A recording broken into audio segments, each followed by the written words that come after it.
Donc avant d'écouter le professeur Lambin, qui est notre invité aujourd'hui, je voudrais juste prendre quelques minutes en cette début de séance pour essayer de tracer une sorte de continuité entre les différents moments des réunions du GRIS.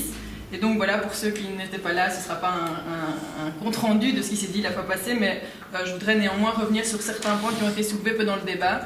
Et certains points, et j'ai mis une attention spécifique à ceux qui, selon moi, suscitaient une réflexion interdisciplinaire.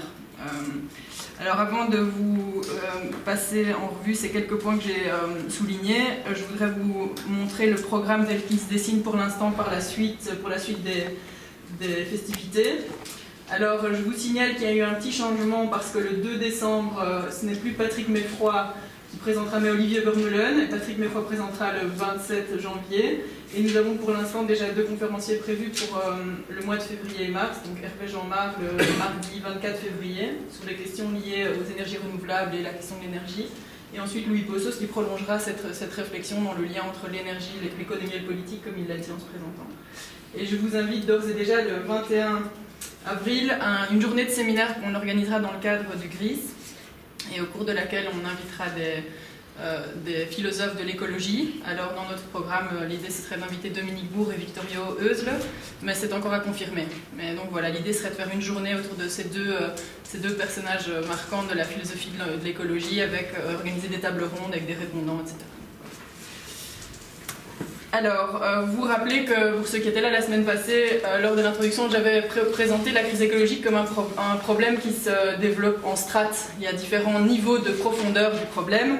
Et le premier niveau, c'est celui, je pense, dont on va pouvoir avoir une compréhension plus profonde grâce à la présentation du professeur Lambin, c'est-à-dire les interactions entre les différentes sciences qui génèrent ce diagnostic sur lequel nous sommes face à une crise écologique. Il me semble que l'article que nous avez soumis, que vous avez proposé de lire, Planetary Boundaries, met bien en lumière différentes interactions entre les disciplines des sciences de la nature qui sont concernées par cette crise. Et ce qui serait intéressant serait de voir à partir donc, de ces constats quels liens on peut tirer vers les autres strates que je vous avais proposées en introduction. Donc quel type de solutions techniques sont possibles, si solutions techniques il y a. Quelles implications ça a par rapport à la question de la croissance économique, quelles implications ça a par rapport à la question de la définition de la prospérité dans les sociétés, alors quelles implications ça peut avoir au niveau éthique, donc des critères éthiques pour l'action, mais aussi de la question de la valeur de la nature, est-ce qu'à ce niveau-là on peut imaginer des modifications, et une vision de l'humain, mais aussi de l'humain dans son rapport à la nature. Donc il y a des questions au niveau de l'anthropologie qui se posent, des représentations philosophiques de l'humain, et d'autres types de racines. Est-ce que d'autres types de racines peuvent être identifiés, qui nous plongeraient alors dans des réflexions de type de la théologie, de l'histoire ou encore de la philosophie. Donc ça c'est comme canevas général, pour le rappeler un peu, je ne fais pas une requête, je ne vous demande pas de remplir les cases évidemment, c'est pour donner un peu le cadre à l'intérieur duquel on réfléchit ici dans le cadre du GRIS. Et voici donc, comme annoncé, quelques points du débat sur lesquels je voulais revenir qui m'ont semblé importants, qui ont été soulevés la séance dernière. Donc il y a eu une question assez pratique sur le cycle du carbone, qui dans l'article est nommé Nitrogen and Phosphorus Cycles. Donc simplement parce qu'on ne savait pas bien ce que c'était précisément. Alors il y a une autre question qui était de savoir au fond, parce que nous, Bernard Fels et moi-même qui faisions la présentation le mois passé, on a une tendance en philosophie, c'est vrai, à ramener la question de la crise écologique à des racines occidentales, comme si au fond c'était un problème qui était proprement occidental et que c'était dans la culture occidentale qu'il fallait chercher les racines de cette crise. Or, a émergé la question de savoir si au fond ce ne serait pas un problème qui n'est pas intrinsèquement lié à l'histoire de l'Occident, étant donné qu'on constate que certaines civilisations non occidentales ont aussi vécu des crises, voire des effondrements liés à une mauvaise gestion des paramètres environnementaux. Donc ça pose cette question, pour finir des origines de la crise. Alors une autre question qui est sortie, qui était là plus technique sur le plan philosophique, c'était de savoir, puisqu'on parlait de la valeur de la nature, qu'est-ce que ça veut dire d'accorder une valeur à la nature? Est-ce que ça veut dire, est-ce qu'on se met dans une perspective réaliste ou constructiviste? Je pense que pour aborder cette question, si on voulait pouvoir en discuter, il faudrait que quelqu'un fasse un exposé, je pense, pour introduire les différentes tendances en éthique ou métaéthique qui permettraient à l'ensemble du groupe de pouvoir en discuter pour pas que ça devienne un petit débat d'experts en la matière. Alors il y a aussi une question qui a émergé qui posait qui interrogeait le lien entre les spiritualités et l'écologie. Et il y a également eu une question qui posait la question de la place du facteur démographique. Donc c'était quelqu'un qui disait au fond, est-ce que le fond du problème c'est pas qu'on est trop? Est-ce qu'on ne pourrait pas réduire ou résumer le problème écologique à ce facteur démographique? Donc voilà, c'est pas exhaustif. Si vous avez posé une question qu'elle n'est pas dedans, je vous prie de m'excuser. C'était pas pour avoir un compte rendu, mais plutôt voilà, pour montrer quelques enjeux qui m'avaient semblé intéressants la semaine dernière. Alors, aujourd'hui, nous accueillons donc le professeur Éric Lambin, qui est docteur en géographie. J'ai découvert que vous étiez aussi bachelier en philosophie, donc bienvenue chez vous, d'une certaine façon. Professeur en géographie à l'Earth and Life Institute de l'UCL, et également à la chaire Ishiyama, en études interdisciplinaires de l'environnement à l'université de Stanford, en Californie. Depuis 2006, il est membre de l'Académie royale des sciences de Belgique, et il a été récipiendaire du prix Francky en 2009. Voilà, parmi les ouvrages les plus connus, nous avons celui-ci, La Terre sur un fil, à l'édition du Pommier en 2004, édité en 2010, et Une écologie du bonheur, également aux éditions Le Pommier, publié en 2009. Outre voilà, toute la littérature scientifique plus spécifique. Donc je n'en dis pas plus, voilà, je vous laisse la parole et je vous remercie d'avance pour votre exposé et d'avoir accepté de participer à ce groupe de réflexion. Ok, merci beaucoup de m'avoir invité. Alors, malheureusement, on a malchanceux que j'ai attrapé une grosse grippe là, il y a 2-3 jours. Donc, qu'est-ce qu'on fait? On se bourre de médicaments, on calcule bien le temps d'action de chaque médicament pour qu'ils arrivent tous à leur maximum d'effet d'action à peu près vers cette heure-ci. Donc, on va devoir tenir pendant 1 heure ou 2, là, et puis après on verra. Vous voulez un thé? Ça va, merci. Donc, alors. Donc voilà, il est toujours difficile de savoir tenir dans une ambiance interdisciplinaire. Donc j'ai divisé ça en 3 parties. Je vais commencer par une introduction un peu générale sur l'état de ce qu'on appelle aujourd'hui la science du système terrestre.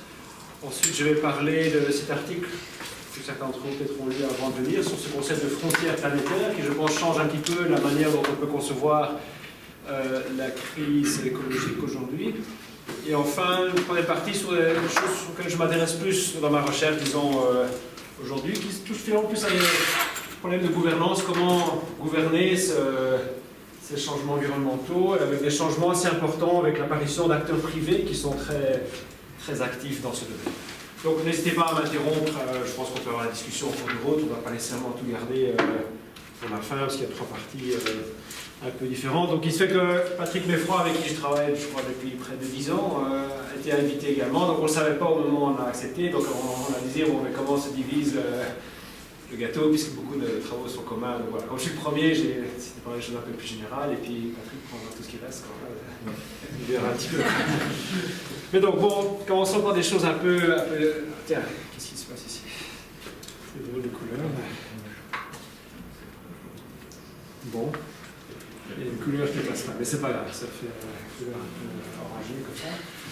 Mais donc, quelques années, je travaillais dans un groupement qui s'appelle le International Geosphere Biosphere Program, qui avait compilé une série d'indicateurs de l'état biogéochimique du système terrestre, sur une échelle de temps qui couvre les 250 dernières années. Pourquoi 250? Mais c'est la révolution industrielle. La révolution industrielle environ 1750.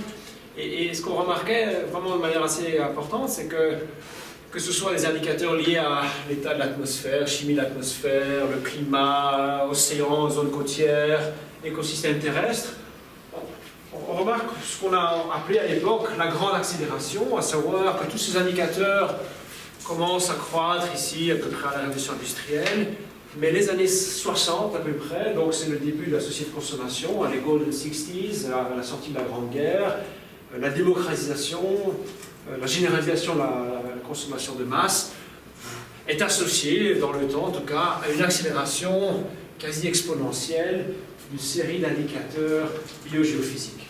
Donc on voit qu'à l'échelle planétaire, on fait face finalement à un phénomène relativement récent, on parle des 50-60 dernières années, où réellement le système a l'air de s'emballer, et toute personne qui a un peu de connaissances en théorie des systèmes sait qu'à un moment, il faut ralentir, enfin il faut que ce taux de croissance diminue. Ici, d'autres indicateurs, cette fois-ci, qui ne reflètent pas l'état du système terrestre en tant que tel, mais qui reflètent plutôt des indicateurs liés à l'activité humaine, donc les pressions que le système humain place sur le système terrestre. Et là aussi, on voit exactement le même pattern, donc accélération à la révolution industrielle, et puis cette grande accélération, hein, cette pattern très rapide qui apparaît donc au cours des 50-60 dernières années. Hein, quand on regarde la population, l'activité économique, l'usage de ces différentes ressources, population urbaine, télécommunications, vraiment il y a cette singularité sur les 50-60 dernières années. Tout ça a donné lieu évidemment à un regroupement interdisciplinaire autour du thème du fonctionnement du système terrestre. Tiens, il y a vraiment quelque chose qui ne va pas là. Vous savez que c'est moi grand-chose. Ça vous est déjà arrivé? Mais là, oui? Quelque chose sur l'ordinateur. C'est l'ordinateur. Sinon, moi, je vais essayer de l'éteindre. Ah voilà, super. C'est quand même mieux comme ça, non? donc évidemment, à ce moment-là, il ne s'agit plus d'analyser de manière sectorielle l'état de l'atmosphère, des océans, de la biodiversité, etc., mais de vraiment se pencher sur les interactions entre toutes ces composantes du système terrestre, l'activité humaine étant évidemment une de ces composantes essentielles. En termes de, j'ai oublié de dire ça, en termes de terminologie, donc j'ai parlé du concept de grande accélération.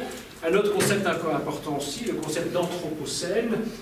Donc vous savez que les géologues divisent les périodes géologiques ils les nomment le Pléistocène, l'Holocène, ça c'est la période actuelle. Et une fois j'étais à une réunion où le prix Nobel de chimie Paul Crutzen, à un moment, a fait une remarque presque sur le côté, mais qui a donné lieu à une terminologie qui est maintenant largement adaptée. Il dit au fond, l'activité humaine est devenue une force géologique, tectonique, équivalente aux grandes forces naturelles qui régulent le fonctionnement du système terrestre, à tel point qu'on ne devrait plus parler de l'Holocène, mais depuis la révolution industrielle, on devrait parler de l'Anthropocène comme étant une nouvelle ère géologique dont la caractéristique est le rôle prédominant de l'activité humaine dans le fonctionnement du système terrestre. Et aujourd'hui, je pense qu'on commence à voir des revues scientifiques, des livres, des cours, des programmes d'études qui s'appellent l'Anthropocène, donc ce terme commence à être largement accepté. Donc voilà, l'accent aujourd'hui scientifique est mis sur les interactions entre les différentes composantes du système terrestre, y compris l'activité humaine, et ça a donné lieu à une nouvelle science qu'on appelle en anglais Earth System Science. Le département auquel j'enseigne à Stanford 6 mois par an s'appelle le département de Earth System Science, et donc qui est d'essayer de comprendre le fonctionnement du système terrestre en tant que système, et de nouveau avec le rôle des sociétés humaines, des technologies, des économies, des normes, des valeurs, etc., comme étant un des éléments constitutifs du système planétaire. Donc déjà, en quelque sorte, la science, il y a une quinzaine d'années, s'est déjà réorganisée pour faire face à ces défis. Et aujourd'hui, on trouve quantité de nouveau de départements, de programmes de doctorat, de revues scientifiques, de réunions internationales, non plus par discipline, mais sur ce thème, System Science, science du système terrestre en français. Donc le système terrestre est un système évidemment complexe, et donc il a toutes les propriétés des systèmes complexes. Il est caractérisé par des évolutions non linéaires, par des rétroactions. Il y a des seuils critiques, on va en parler dans quelques minutes, des points de basculement, de changement d'état très abrupt de ce système. Il y a une quantité d'incertitudes, de surprises. Donc toutes les caractéristiques traditionnelles des systèmes complexes se retrouvent au niveau du système terrestre, ce qui rend l'étude particulièrement difficile. Un point sur lequel je voudrais vraiment mettre l'accent, c'est cette notion de changement non linéaire. Qu'est-ce qu'un changement non linéaire? Mais prenons un système, on lui applique une pression, dont on va augmenter l'amplitude de manière relativement linéaire, donc on applique cette pression plus forte. Et au début, ce système est caractérisé par une série de rétroactions qu'on appelle négatives, donc qui vont atténuer l'impact de cette pression. Donc, ils vont maintenir le système dans son état dans son état initial. Jusqu'à ce qu'un certain seuil soit traversé. Une fois qu'on passe un certain seuil, à ce moment-là, des rétroactions positives qui vont amplifier l'effet de ces perturbations vont se mettre en place et donc vont faire basculer le système dans un autre état. Et donc cette transition est caractérisée par un seuil, peut-être très abrupt, et donc correspond à ce qu'on appelle un changement d'état, en anglais regime shift, un changement de régime, qui est très abrupt. On voit quantité d'exemples de ce genre de comportement dans les systèmes naturels. Je vais donner quelques illustrations dans quelques minutes. On peut représenter ça aussi par une surface vallonnée, comme ça, hein, avec une bille qui représente l'état du système. Vous voyez que ce système, tel qu'il est présenté là, est très résilient. On peut lui soumettre des perturbations, hein, et tant que la perturbation n'est pas trop forte, mais le système va toujours retomber dans un état. Jusqu'à ce qu'une perturbation dépasse un certain seuil, et ce seuil est donné par la profondeur de cette vallée. À ce moment-là, ce qui va se passer, c'est que ce système va changer d'état, va se retrouver dans un autre état, et il sera très difficile de revenir à l'état initial. Et donc ça, c'est typiquement le genre de propriété du système terrestre dans son ensemble, à l'échelle planétaire, mais aussi à l'échelle des écosystèmes, qui fait que cette science du système terrestre doit essayer d'anticiper toutes ces interactions très complexes, hein, qui créent ces changements d'état qui peuvent être très abrupts. Alors, l'illustration par excellence de ces changements d'état du système terrestre est donnée par l'analyse des carottes glaciaires qu'on fait dans l'Antarctique. Ici, c'est celle de Vostok, qu'on fait au Groenland, etc. Donc, on fait des carottes glaciaires de plusieurs kilomètres de profondeur, hein, qui permet d'étudier les propriétés de la glace qui s'est accumulée au cours des centaines de milliers d'années. On remonte jusqu'à 800 000 ans aujourd'hui. Hein, et en étudiant les propriétés de la glace et des bulles d'air qui sont piégées dans cette glace, on peut reconstituer le climat ancien, la température, etc. Donc regardons la température qui est la courbe rouge ici. On remonte ici à 400 000 ans, c'est Vostok. Alors il y en a un autre, Ipica, qui remonte lui à 800 000 ans, donc on retrouve les mêmes cycles. Et on revoit exactement donc, cette notion de changement d'état que j'illustrais il y a quelques minutes. Donc on voit très bien une oscillation entre des états interglaciaires, température élevée, on en a 5 ici, et état glaciaire, climat glaciaire de la planète Terre. On est exactement dans la configuration présentée ici, puisque finalement la pression exogène qui a provoqué ces changements climatiques très abrupts est une pression très continue, c'est des changements subtils de l'orbite de la Terre autour du Soleil. Donc pas du tout des bouleversements, une pression très très continue, mais qui, en raison de quantité de rétroactions positives, négatives, amène à une stabilité du système jusqu'à un certain seuil, et puis à un basculement d'un état glaciaire à un état interglaciaire, une fois que des seuils sont franchis.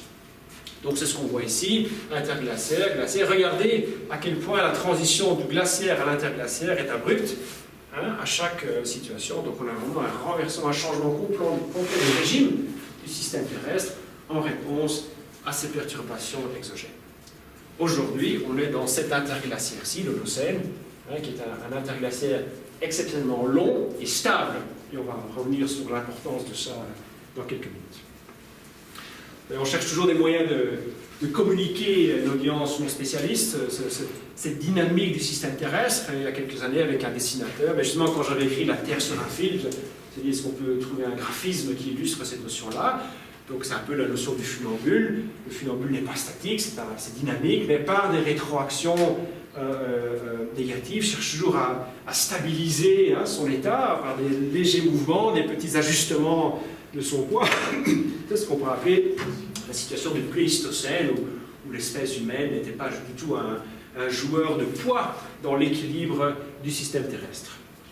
L'Holocène, les 12 000 années passées, ont vu apparaître l'espèce humaine comme étant une force qui occupait le système terrestre, mais sans représenter un poids significatif dans les grands équilibres géophysiques et biogéochimiques du système terrestre. L'Anthropocène, donc c'est ce qui serait cette période sur les 250 dernières années, a vu l'espèce humaine, l'humanité, représenter un poids équivalent aux grandes forces géophysiques. Et donc tout d'un coup, on ajoute cette force, cette perturbation significative avec deux résultats possibles. Mais s'il y a l'absence de coordination, si je puis dire, entre l'activité humaine et les grands équilibres du système terrestre, un risque d'effondrement. Par contre, évidemment, en cas d'utilisation adéquate de la science, de la gouvernance, de la politique, des valeurs, des normes, etc., une possibilité, évidemment, d'accorder le développement de la sphère humaine avec les grands équilibres du système terrestre et donc de réussir cette transition vers un développement durable.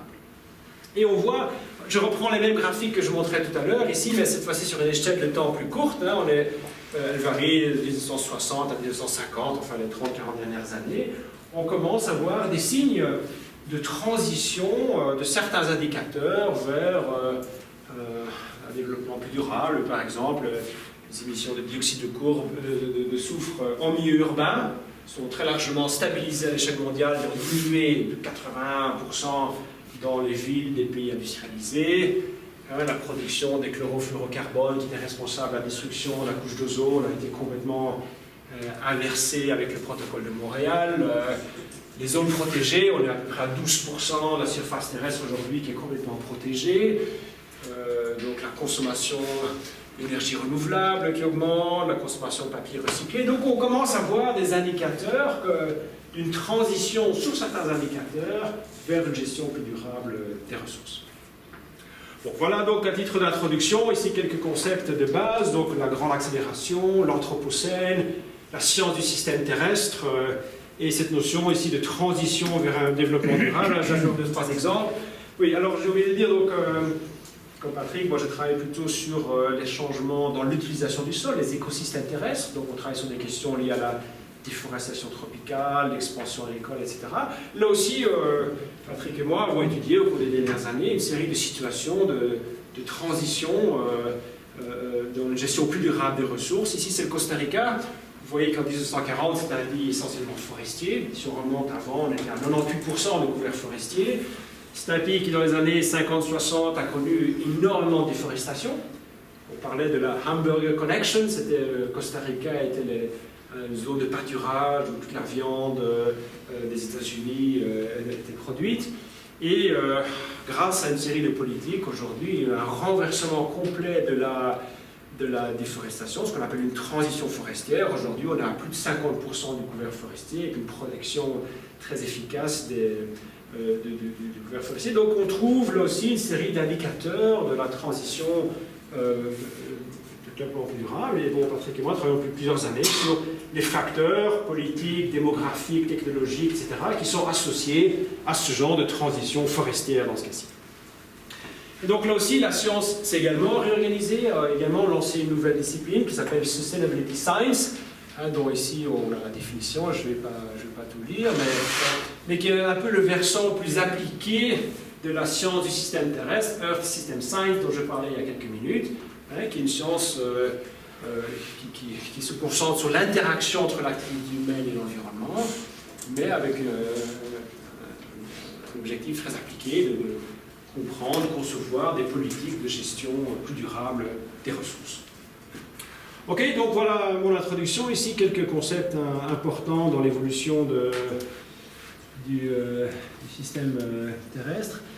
Et je voudrais, sauf s'il y a déjà des questions, peut-être à ce niveau aussi. Non, mais je voudrais passer quelques minutes là, sur cet article, donc sur cette notion de frontières planétaires qui, peut-être, à première vue, c'est pas évident à quel point c'est un peu une rupture dans le paradigme sur la crise écologique, mais en réalité, oui, je vais essayer de vous convaincre que c'est une manière assez différente de penser à cette notion de crise écologique. Alors, de quoi il s'agit? Bien évidemment, donc on est clairement à l'Anthropocène, donc un système terrestre dominé par l'activité humaine, et cette activité humaine affecte certainement ce qu'on peut appeler la résilience du système terrestre, donc la capacité du système terrestre dans son ensemble à faire face, à absorber des perturbations. Et donc, le risque plus élevé avec cette activité humaine, c'est, on retrouve la surface ici que je vous montrais, qui montre un peu la résilience d'un système, mais c'est que cette toutes ces actions qui ont érodé la biodiversité, modifié la chimie de l'atmosphère, modifié la structure des écosystèmes, a fondamentalement modifié la résilience de l'écosystème terrestre, donc augmenter le risque que le système terrestre change d'état de manière relativement abrupte, passe à un tipping point, un point de basculement où au-delà d'un certain seuil de perturbation, tout d'un coup, les changements commencent à s'accélérer parce qu'il y a une série de rétroactions positives qui vont pousser le système dans un état non désirable. Ce genre de transition, on la trouve à l'échelle locale, à l'échelle d'écosystèmes terrestres ou marins locaux, donc pas seulement à l'échelle planétaire. Il y a une série de situations, que ce soit les massifs de coraux, ou des lacs d'eau douce, ou des pâturages, etc., où il y a une combinaison de deux types de perturbations. Il y a d'une part ce qu'on appelle en sciences environnementales des variables lentes, donc des variables qui évoluent à un rythme très très lent, mais qui modifient des propriétés structurelles du système, au point d'en diminuer la résilience. Donc de nouveau ce même pattern, on parle d'un état ici relativement résilient, et puis à force d'affecter ce système, on passe à un système nettement moins résilient, mais néanmoins on ne détecte pas a priori de différence. Et puis tout d'un coup il y a une variable qu'on appelle rapide, donc une perturbation abrupte, imprévue, très rare, peut-être avec une fréquence de 50 ans, 150 ans, qui apparaît et qui est combiné avec ce changement de résilience est suffisant pour faire changer d'état complètement le système de manière tout à fait imprévisible. Hein, ceux d'entre vous qui ont une piscine, vous savez qu'en été, là, vous avez une piscine, eau bien claire, vous avez mis la bonne dose de chlore, etc., tout va bien. Puis vous faites un barbecue, tout le monde va nager, quelques personnes ne sont pas très propres, donc ça enrichit la piscine dans une série de matériaux organiques. Et puis peut-être, je sais pas, il y a un coup chaud cette nuit-là, il fait très chaud, vous arrivez le lendemain matin et votre piscine, ce ne sont plus que des algues, un milieu complètement vert, plein. Donc il y a eu un changement d'état, des choses qu'on retrouve exactement dans des lacs.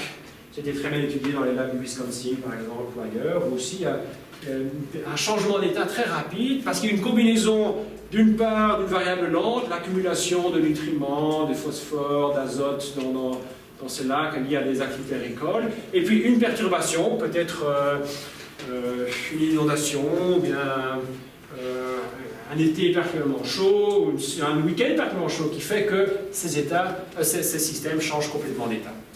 On trouve la même chose dans d'autres systèmes, je ne vais pas rentrer dans les détails. Et donc, une des préoccupations en sciences du système terrestre, c'est de se poser la question, au fond, est-ce que ce risque existe pour le système terrestre dans son ensemble? Est-ce qu'il y a un risque de changement d'état rapide en réponse à cette érosion lente de la résilience du système terrestre dans son ensemble, qui, combinée à une perturbation, ça pourrait être une année avec un climat exceptionnel, tout à fait hors norme, mais qui serait suffisant pour faire basculer le système terrestre dans un autre état. Et donc ça a amené un groupe de scientifiques, dont Johan Rockström, dont il parlait il y a quelques minutes. C'était il y a quelques années, j'ai oublié la date exacte, c'était en 2009. Oui, donc on avait fait un workshop, on avait été en retraite là, au nord de la Suède, dans un très beau village, Kalberg, un beau village en bois. On a passé toute une semaine, donc on était une quinzaine de spécialistes des sciences du système terrestre, à se poser la question, au fond, quels sont les seuils critiques qui caractérisent le système terrestre et qui pourraient être associés à un changement d'état très rapide, et quelles sont les frontières planétaires qu'on ne veut pas dépasser pour éviter ce genre de transition. Alors l'hypothèse qu'on a prise, c'est de dire au fond, quand on regarde l'histoire de l'humanité, hein, l'homme est apparu, initialement est apparu une période géologique qui était extrêmement instable sur le plan climatique. Hein, donc c'est la période qui a précédé l'Holocène, donc le Pléistocène. Vous voyez ici c'est un indicateur géologique, chimique de la température des océans, donc la concentration en isotope 18 de l'oxygène. Et on voit donc, on a une échelle de temps ici de 100 000 ans, hein, les 100 000 dernières années. On voit donc ici un climat extrêmement fluctuant, jusqu'à un événement qui correspond donc au début du dernier interglaciaire, qui est le début de l'Holocène, où tout d'un coup, pour des raisons astronomiques, complètement indépendantes de notre volonté, hein, le climat s'est stabilisé, donc on a connu une période de grâce d'à peu près 12 000 ans jusqu'à présent, et qui va se prolonger encore de quelques dizaines de milliers d'années, où, pour des raisons astronomiques de nouveau, on connaît un climat exceptionnellement stable. Et c'est précisément pendant ces 12 000 ans que la civilisation humaine s'est développée. Domestication de l'agriculture, il y a à peu près 8 000 ans, 8 000 ans, domestication des animaux, les premières villes il y a 5 000 ans, la révolution industrielle il y a 250 000 ans, il y a 250 ans. Voilà, donc tous ces événements liés à l'explosion démographique, tout ça a été associé à des conditions du système terrestre qui sont exceptionnellement stables, une anomalie à vrai dire, quand on remet ça dans une série temporelle un peu plus longue, une anomalie complète du système terrestre, le fait qu'on ait eu ces conditions très stables. Et donc de ça, on s'est dit au fond, d'un point de vue tout à fait anthropocentrique, lorsqu'on réfléchit à la quantité de changement environnemental qui est acceptable d'un point de vue humain, de nouveau, d'un point de vue tout à fait anthropocentrique, on doit prendre cet Holocène comme point de référence et se dire on a intérêt, d'un point de vue humain, à maintenir le système terrestre dans des frontières biophysiques qui sont celles qui ont été celles de l'Holocène. Parce que ce sont des conditions stables et qui, au cours des 12 000 dernières années, ont été très très favorables au développement de la civilisation humaine. Donc ça, c'était notre base. On s'est dit, mais caractérisons une série de variables qui définissent à l'échelle du système terrestre cette période stable de l'Holocène, et voyons si on peut définir ça comme étant des frontières, avec l'hypothèse que si on dépasse ces frontières, ben on risque de recréer ici ces changements d'état. Vous voyez, regardez ces changements d'état très abrupts du système terrestre qui seraient évidemment très peu favorables au développement de la prospérité humaine.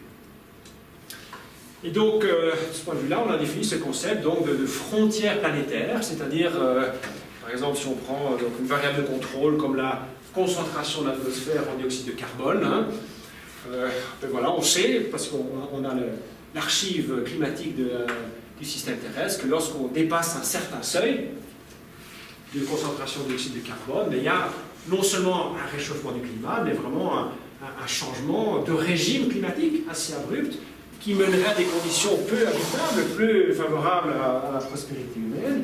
Et donc, on veut évidemment éviter de passer ce seuil climatique.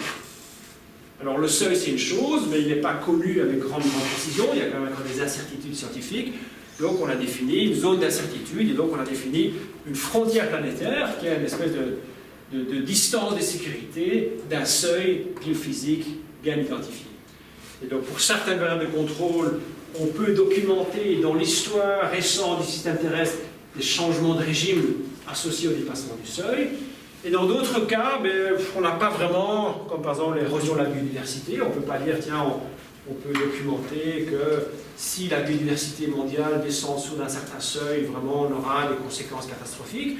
Mais on peut quand même supposer qu'il y a un niveau dangereux d'érosion de la biodiversité qui fait qu'on voudrait rester de nouveau en deçà de cette frontière planétaire. Hein, donc c'est une situation un tout petit peu différente parce qu'il n'y a pas un seuil clairement connu, identifié. Donc voilà un peu une analogie graphique un peu de cette notion de frontière planétaire. Hein. On est là, on tourne le dos à la frontière, on sait qu'il y a une frontière, là on sait qu'on va se casser la figure, mais est-ce que c'est un pas, bon un pas ça va, 2 pas, là ça va toujours, 3 pas je me casse la figure. Quoi. Donc c'est un peu cette notion de l'humanité, les seuils sont là, on sait, sans aucun doute, ils sont documentés dans l'histoire, on peut les estimer, à peu près 3 à 4 pas, mais on n'a pas une connaissance très très précise de la notion de ce seuil, et donc c'est pour ça que donc cette notion de frontière planétaire, c'est la barrière de sécurité que vous mettriez là, au niveau de cette cascade, probablement un peu plus éloigné de la cascade que ce que le type se trouve, là, pour éviter évidemment de un peu jouer avec le feu. Et donc, oui, alors peut-être ce nuance, je ne sais pas s'il est importante, il y a certains seuils qui correspondent à des processus qui provoquent des changements systémiques, donc des changements qui affectent l'ensemble du système terrestre, hein, comme le changement climatique, ou la situation des océans, ça affecte l'ensemble du système, et d'autres seuils qui sont pertinents à titre cumulatif. Donc ce changement, un peu de déforestation en Amazonie, en soi, voilà, ça va affecter l'Amazonie, mais pas le système terrestre, mais un peu de déforestation en Amazonie et dans le bassin du Congo et en Indonésie, etc., de manière cumulative, va affecter une série de processus biophysiques, le cycle du carbone, la biodiversité, et donc pour ces seuils, de manière cumulative, de manière agrégée, on doit s'en préoccuper également. Donc certains, c'est parce qu'ils affectent le système dans leur ensemble, et d'autres, c'est parce qu'ils ont un effet cumulatif à l'échelle de la planète. Et donc, de ces délibérations, on a identifié 9 seuils critiques, en se disant, mais voilà, si par rapport à ces 9 seuils, on parvient à rester au sein de frontières qui définissent l'Holocène, on peut considérer qu'on est dans un espace de sécurité pour le développement de l'humanité dans les quelques milliers d'années à venir. Donc ils sont là, les changements climatiques, ozone, etc. Vous pouvez les lire comme moi. Et après, évidemment, la question, c'était de passer au-delà de l'identification de l'existence d'un seuil, mais la quantification de la frontière. Pour chacun de ces seuils, quelle est la frontière à ne pas dépasser? Alors évidemment, dans l'article, on a mis des chiffres, c'est là où on s'est tous fait attaquer, évidemment, pendant des années par la communauté scientifique, parce qu'on peut argumenter pendant des années, est-ce que ce seuil est exactement 350 ppm ou 365, enfin bon. Et là, on savait bien, évidemment, qu'on allait se faire attaquer, mais ce qui est très intéressant, c'est que depuis l'article a été publié en 2009, énormément de recherches visent à affiner la définition de ces seuils planétaires, qui définiraient donc un espace d'opération non dangereux de l'humanité. Évidemment, ces seuils interagissent entre eux. Il y a un seuil qui est biodiversité, un seuil qui est ici changement dans les écosystèmes terrestres, déforestation. Mais évidemment, on peut peut-être avoir un peu plus de déforestation si on regarde un peu plus de biodiversité, et vice-versa. Donc il y a des interactions, tout c'est assez complexe. Donc, ce paradigme des frontières planétaires a été repris avec beaucoup de succès par les Nations Unies, par les grandes entreprises privées qui se préoccupent du développement durable. Dans un mois, je suis invité par Unilever, le géant de l'agribusiness, pour discuter de la frontière planétaire, biodiversité et changement des écosystèmes terrestres. Pourquoi un tel intérêt pour ce concept? Et quand on y pense bien, donc c'est quand même un changement de paradigme assez important par rapport à la conception précédente. Si je reviens à mes courbes, les toutes premières courbes que je vous montrais, là, celle qui était orange là, tout à l'heure, cette grande accélération, quand on voit ces courbes d'accélération exponentielle, on se dit qu'il faut absolument ralentir l'emballement du système, il faut promouvoir une décroissance, un contrôle de la croissance, diminuer la population, diminuer la croissance du PIB, etc. Lorsqu'on est dans une logique de frontière planétaire, la logique est très différente. Tout ce qu'on dit, c'est, écoutez, il y a les frontières de l'ère de jeu, si je puis dire, de l'ère de jeu de l'humanité, donc ces frontières biophysiques, qui sont liées à des propriétés intrinsèques du système terrestre. On ne peut pas dépasser les frontières, on ne peut pas sortir du terrain de jeu, mais au sein de ces frontières, dans le terrain de jeu, finalement, on fait ce qu'on veut. On peut jouer au football, au rugby, vous définissez des règles, peu importe, mais tant que vous restez dans ces règles du jeu. Et donc, en un sens, c'est une approche beaucoup moins prescriptive de ce qu'il faut faire sur le plan économique, politique, etc. On peut dire, tiens, voilà, restez dans les frontières, mais promouvez la croissance avec des inégalités, ou au contraire, peu de croissance, moins d'inégalités. Bon, peu importe, disons, ça c'est un choix très important, un choix politique, économique, social, mais qui n'appartient pas à la science environnementale, qui appartient au choix de société. C'est un problème de gouvernance. Alors que nous aussi, en tant que science environnementale, tout ce qu'on est en train de dire, c'est que, attention, quels que soient vos choix, veillez à ne pas sortir du terrain de jeu. Ne pas sortir de ces frontières, ne dépassez pas ces seuils critiques, parce que là, vous vous exposez à un risque de changement de régime, de changement abrupt, incontrôlé, qui pourrait tout d'un coup amener le système terrestre dans un état différent, qui serait beaucoup moins favorable que l'a été l'Holocène au développement de l'humanité. Je pense que c'est pour cette raison, ce côté beaucoup moins prescriptif, donc qui n'implique pas, faire ce diagnostic n'implique pas nécessairement une solution particulière pour sortir de la crise écologique. Et d'ailleurs, dans un cadre comme ça, c'est même pas une question de crise écologique. C'est pas une crise, c'est-à-dire qu'il y a des limites écologiques à l'activité humaine, elles sont bien définies, on a énormément d'options au sein de ces limites, le problème arrive lorsqu'on sort de ces limites. Évidemment, quand on regarde à ces seuils particuliers, on a pu constater que déjà pour 3 de ces frontières, on a déjà aujourd'hui dépassé le seuil tel qu'on avait prescrit il y a quelques années. Donc c'est le changement climatique, le taux d'érosion de la biodiversité et le cycle de l'azote en particulier, qui sont 3 domaines où on est déjà bien au-delà d'un seuil qui pourrait paraître raisonnable par rapport à l'activité humaine. Ce qui ne veut pas dire qu'il y a déjà des signes d'un changement de régime, puisque souvenez-vous, la frontière, ce n'est pas le seuil critique, c'est une zone de sécurité de ce seuil critique. Okay. Donc voilà pour ce concept de frontières planétaires. Je ne sais pas s'il y a des questions vers ce stade-ci. Oui, donc tu définis un certain nombre de frontières particulières. Est-ce qu'il y a une corrélation entre ces seuils? Oui, donc il y a des interactions très fortes. Hein. Vous avez l'exemple ici de la biodiversité et gestion des écosystèmes terrestres. Donc ces deux-là, évidemment, interagissent très fort, puisque c'est la déforestation qui est un des facteurs principaux d'érosion de la biodiversité. Donc ils interagissent. Ça, c'est clair.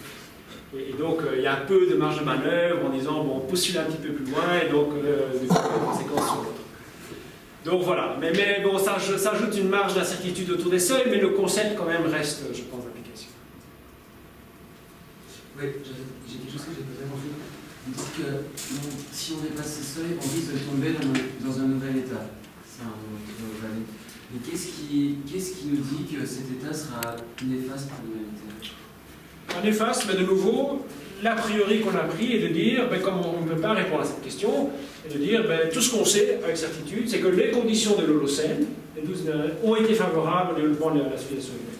Parce que, voilà, on avait une grande stabilité dans les conditions climatiques, comparé à ce qu'on a vu précédemment, et des conditions qui ont mené à la distribution actuelle, distribution géographique actuelle de l'activité humaine. Alors bien sûr, on peut imaginer un autre monde où il y aurait des déserts en Belgique et un climat tempéré au Sahara, et donc ce serait tout à fait acceptable si c'était ça les conditions initiales. Mais la transition du système actuel à un nouveau système aurait évidemment un coût social. Est-ce qu'on a une certitude d'ailleurs qu'on va aller vers un autre état stable? Parce qu'il y a des phénomènes physiques dans lesquels, quand on a la non-linéarité, bon, on termine, je pense par exemple à la rupture, quand on tire sur un matériau, au moment où on rentre en. Donc d'abord on est dans l'élasticité, on peut revenir en arrière et puis paf, on peut casser le matériau. Quoi. Bon, ça c'est une hypothèse. Évidemment, le système terrestre est extrêmement résilient. Il y a quantité de rétroaction négative. C'est impressionnant quand on étudie ça de voir à quel point la perturbation du système climatique tout de suite donne lieu à plus d'évaporation des nuages qui vont bloquer les rayons solaires. Enfin, il y a quantité de mécanismes du système terrestre qui cherchent toujours à le maintenir dans un état relativement stable, quitte à ce que ce soit un état différent. Mais on ne peut peut-être pas exclure l'hypothèse qu'on part vers un état complètement hors de contrôle. On peut aussi argumenter que les espèces biologiques, dont l'espèce humaine, ont coévolué avec la planète. Et que donc, si la planète passe dans un autre état, les espèces biologiques ne seront pas adaptées. C'est un processus dynamique. Ouais, donc c'est le coût de la transition. Donc si on aurait pu coévoluer avec un autre état, mais il se fait qu'on ait coévolué avec celui-ci. Les espèces et l'humanité. Et donc le coût de la transition, évidemment, est très élevé. Quand on voit l'importance des variations avant la stabilité, est-ce que c'est pas présomptueux d'imaginer qu'on ait un contrôle total, puisque les facteurs externes, sur lesquels on a évidemment aucun contrôle, ont induit des variations et des changements tellement importants? Est-ce qu'on n'est pas de toute façon à la merci de ces facteurs externes? Oui, mais de nouveau par chance. C'est vraiment, on a la chance d'être né aujourd'hui et pas il y a 40 000 ans, puisqu'on est sur un interglaciaire qui, de manière tout à fait exceptionnelle, va durer de l'ordre de 40 000 ans. Donc, les facteurs externes nous mettent dans cet état relativement stable sur une période relativement longue. Donc on peut évaluer la stabilité probable du système. Ah, parce que, d'ailleurs, c'est un de nos profs ici, André Berger, qui a mis en équation tout ce système. On maîtrise parfaitement tous les facteurs astronomiques qui sont derrière ces fluctuations. C'est ce qu'on appelle les cycles de Milankovitch. Donc tout ça est parfaitement connu. Oui, Eric, tu as évoqué 3 domaines dans lesquels les frontières étaient déjà franchies, hein, donc le cycle de l'azote, la perte de biodiversité et l'accumulation de gaz à effet de serre, enfin de l'équivalent CO2 et donc du réchauffement climatique. Mais il y a aussi des domaines dans lesquels vous n'aviez pas en 2009 les données permettant de dire que la frontière est franchie. Est-ce que depuis 2009, il y a d'autres domaines, des données complémentaires qui permettent d'étayer davantage votre modèle? Oui, je dirais l'essentiel de ce qui s'est passé depuis 2009, ça a été d'affiner... Parce que par exemple, je suis étonné de voir que le cycle du phosphate n'est pas dans le rouge, alors qu'en fait, oui, on sait qu'on n'y est pas déjà, mais on sait qu'on va vers la catastrophe. Voilà, on va, mais on n'y est pas. Quoi. Donc voilà, on a grandi du seuil. Je pense que... bon, il y a beaucoup de... Ici, dans ça, c'était très controversé. Là, on avait Hansen là, de la NASA qui a insisté beaucoup pour avoir 350 ppm. Aujourd'hui, on est à 498, je pense, quasiment à 400. Bon, d'autres, la plupart des scientifiques disaient 450 comme étant le seuil limite. Donc je pense qu'il y a eu beaucoup, l'essentiel du travail était d'affiner ces chiffres et de trouver des preuves. Et comment on peut trouver une preuve? Simplement, donc on prend un modèle du système terrestre, en tout cas de la composante en question du système terrestre, on la perturbe sur l'ordinateur, pas dans la réalité, et puis on voit à quel moment les résultats prédisent donc un changement d'état, et donc ça c'est le seuil critique. Et donc ce travail finalement n'était fait que partiellement à l'époque de la publication de cet article, on l'avait pour quelques composantes, pas toutes. Aujourd'hui il y a énormément de recherches qui visent à affiner ces seuils, de vraiment montrer, est-ce qu'en effet il y a un risque de changement de régime. C'est toujours affiné à partir d'un modèle numérique ou bien c'est à partir de données expérimentales? Oui, les deux. Les deux, le modèle numérique quand on parle climat. Le modèle numérique, justement, là c'est problématique. Oui. Il faut être certain que le modèle est correct. Voilà. Et justement, les problèmes de corrélation que tu peux observer entre les différentes variables peuvent engendrer une perturbation totale de ton modèle théorique. Est-ce que le modèle théorique tient compte de cette corrélation? Oui, bien sûr, oui, parce que ce sont des modèles processus. Hein. Patrick? Ça, les 350 ppm, c'est simplement la carotte de l'OCM, donc ça c'est empirique. Ok. Bien. Donc, je ne sais pas, c'est encore quelques questions ou... Je vais peut-être une Oui, allez-y. Donc si on fait la comparaison, il y a certaines molécules qui peuvent être pas toxiques pour nous au-delà en dessous d'un certain seuil, mais en synergie avec d'autres, elles peuvent le devenir. Oui. Est-ce que là, on ne dépasserait pas les seuils, mais il y aurait une synergie entre les pertes et qui ferait un changement d'état? Oui. Non, tout à fait. Tout ça répartit un peu la complexité de cette approche, enfin, entre le concept sur papier, très clair, très simple, et puis sur les opérationnalisation, paramétrisation, on doit faire face à toutes ces questions-là. Maintenant, évidemment, c'est quel degré de variation ces interactions, ces synergies vont créer. Est-ce que c'est 10 fois l'effet du seuil ou c'est 10% l'effet du seuil? Donc c'est ça qu'on cherche un peu à estimer. Bon, c'est un challenge pour les décennies à venir. J'ai une question par rapport à l'échelle planétaire. Oui. C'est fait à l'échelle planétaire. Vous pouvez imaginer que quand on fait à l'échelle continentale, l'échelle seuil, oui, que ça va avoir aussi des incidences sur ce qui se passe à l'échelle planétaire. Aussi, le choix de travailler à cette échelle-là, c'est pas une ensemble, ça en fait. Oui.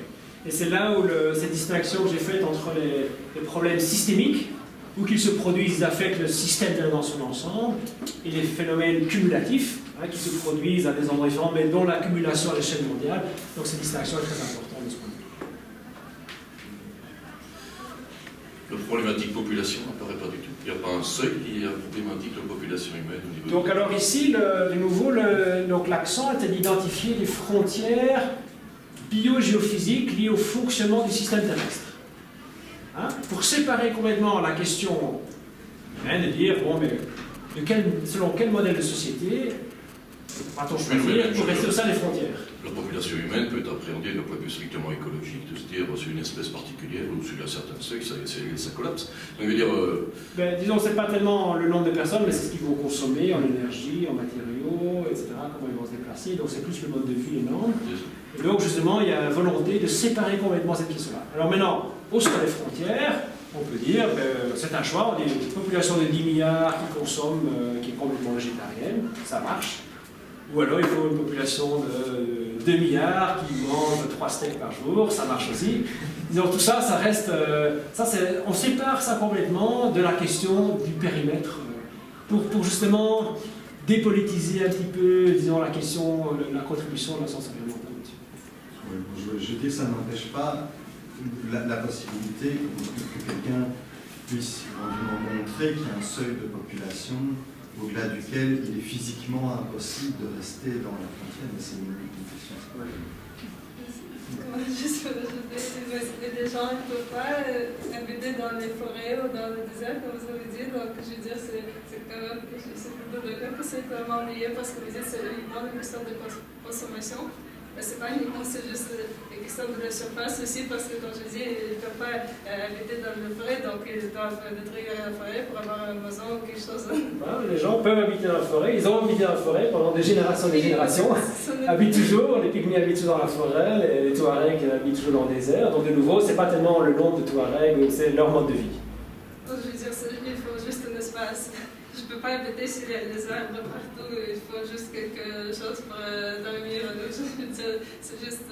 Oui, mais ça c'est nouveau, ça dépend du mode de vie. Si vous voulez, votre voiture, votre télévision, il vous faut plus d'espace que si vous allez tuer de temps en temps un sanglier. Je veux dire vraiment en termes d'espace, s'il y a des arbres partout, je ne peux pas vivre ici. Il faut qu'il y ait un arbre, et moi, en tant que... C'est ce qu'il faut les couper, ça. À 7 milliards de personnes, on occupe réellement, en termes d'espace bâti, 0,5% de la surface de la planète. Donc on peut encore monter pour effectivement 250 milliards de kilomètres. Donc c'est pas vraiment...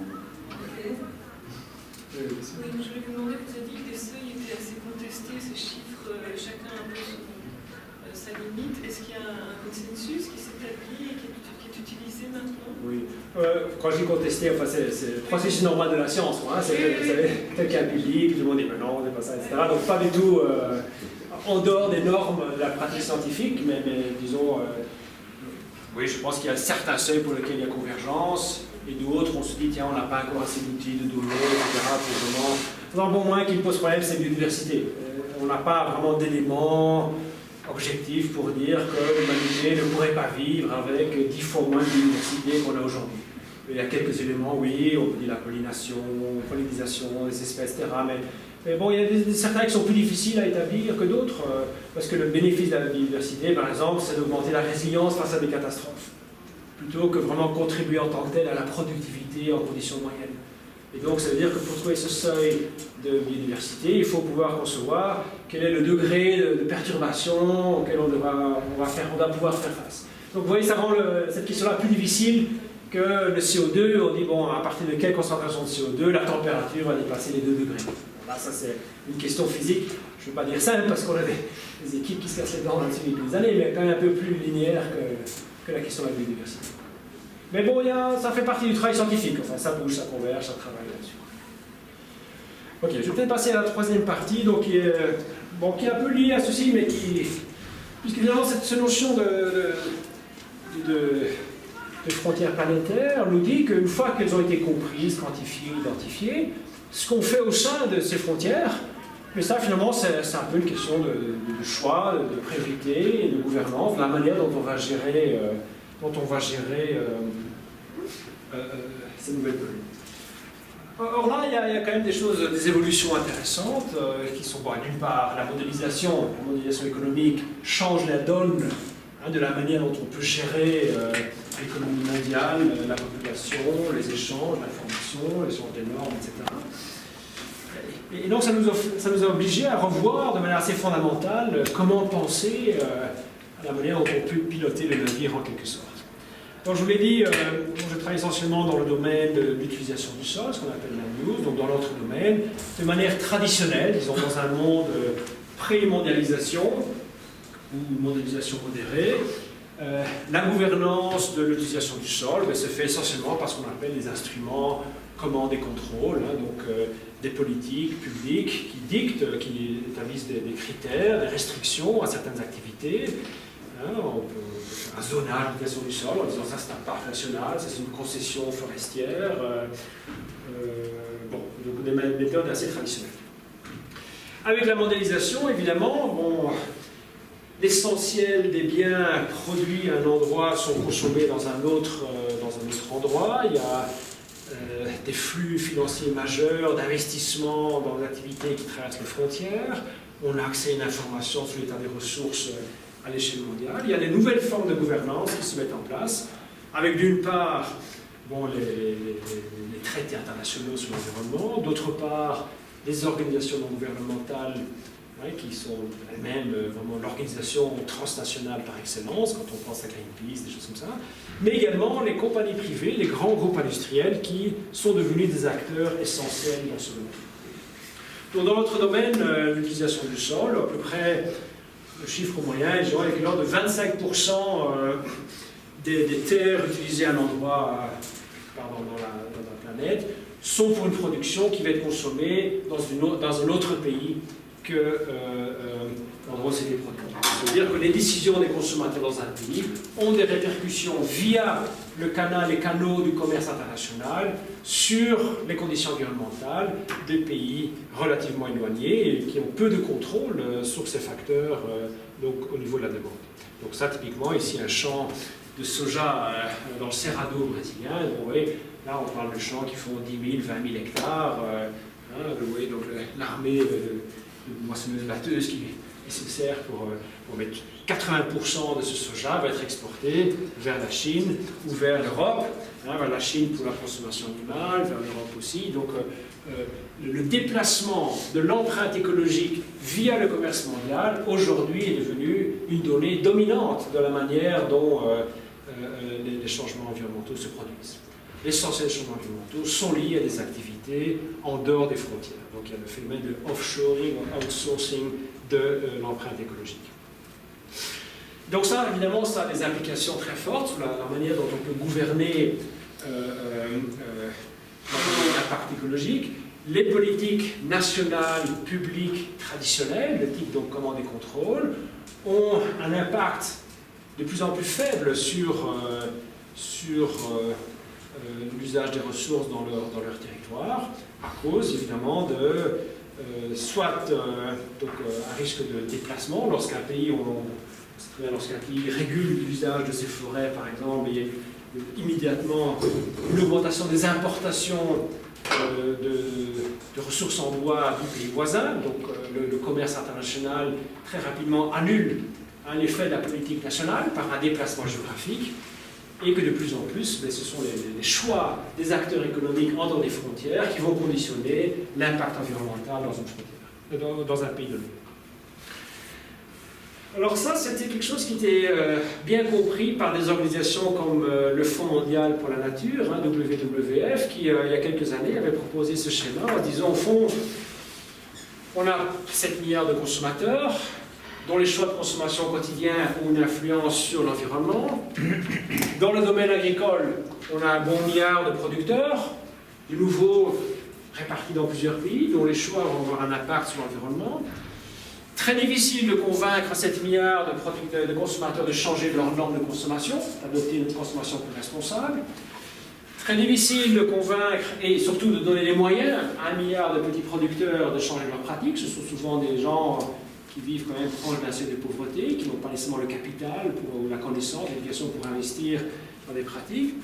Par contre, par la mondialisation, grâce à la mondialisation, il y a une concentration très forte de ce qu'on appelle des chaînes de valeur ajoutée.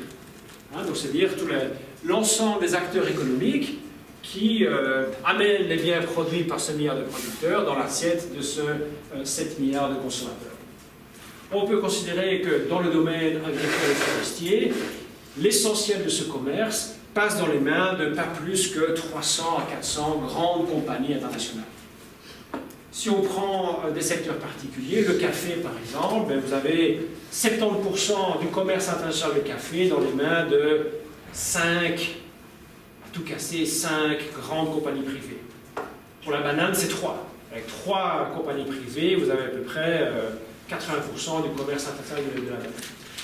Et donc les ONG environnementales se sont dit, au lieu de continuer à faire, en plus, disons, d'investir sur la sensibilisation des consommateurs et sur l'amélioration des pratiques des producteurs, essayons d'interagir ici, d'intervenir ici dans ce goulet d'étranglement qui est représenté par ces grandes compagnies internationales. Et donc là, on a des interlocuteurs bien identifiés. Si on peut les convaincre d'adopter des standards volontaires de durabilité, évidemment, on a un effet à l'amont sur les producteurs, parce qu'ils imposent des standards de production, pas de travail d'enfants, pratique plus durable, commerce équitable, etc. Et évidemment, on a un impact sur la consommation. Et donc ça, c'est devenu un élément essentiel aujourd'hui de la gouvernance environnementale à l'échelle mondiale, donc qui typiquement est la gouvernance à l'ère de la mondialisation. Donc qui utilise les chaînes de valeur ajoutée, donc ici dans le cas de la foresterie, donc entre l'exploitation du bois et le consommateur final.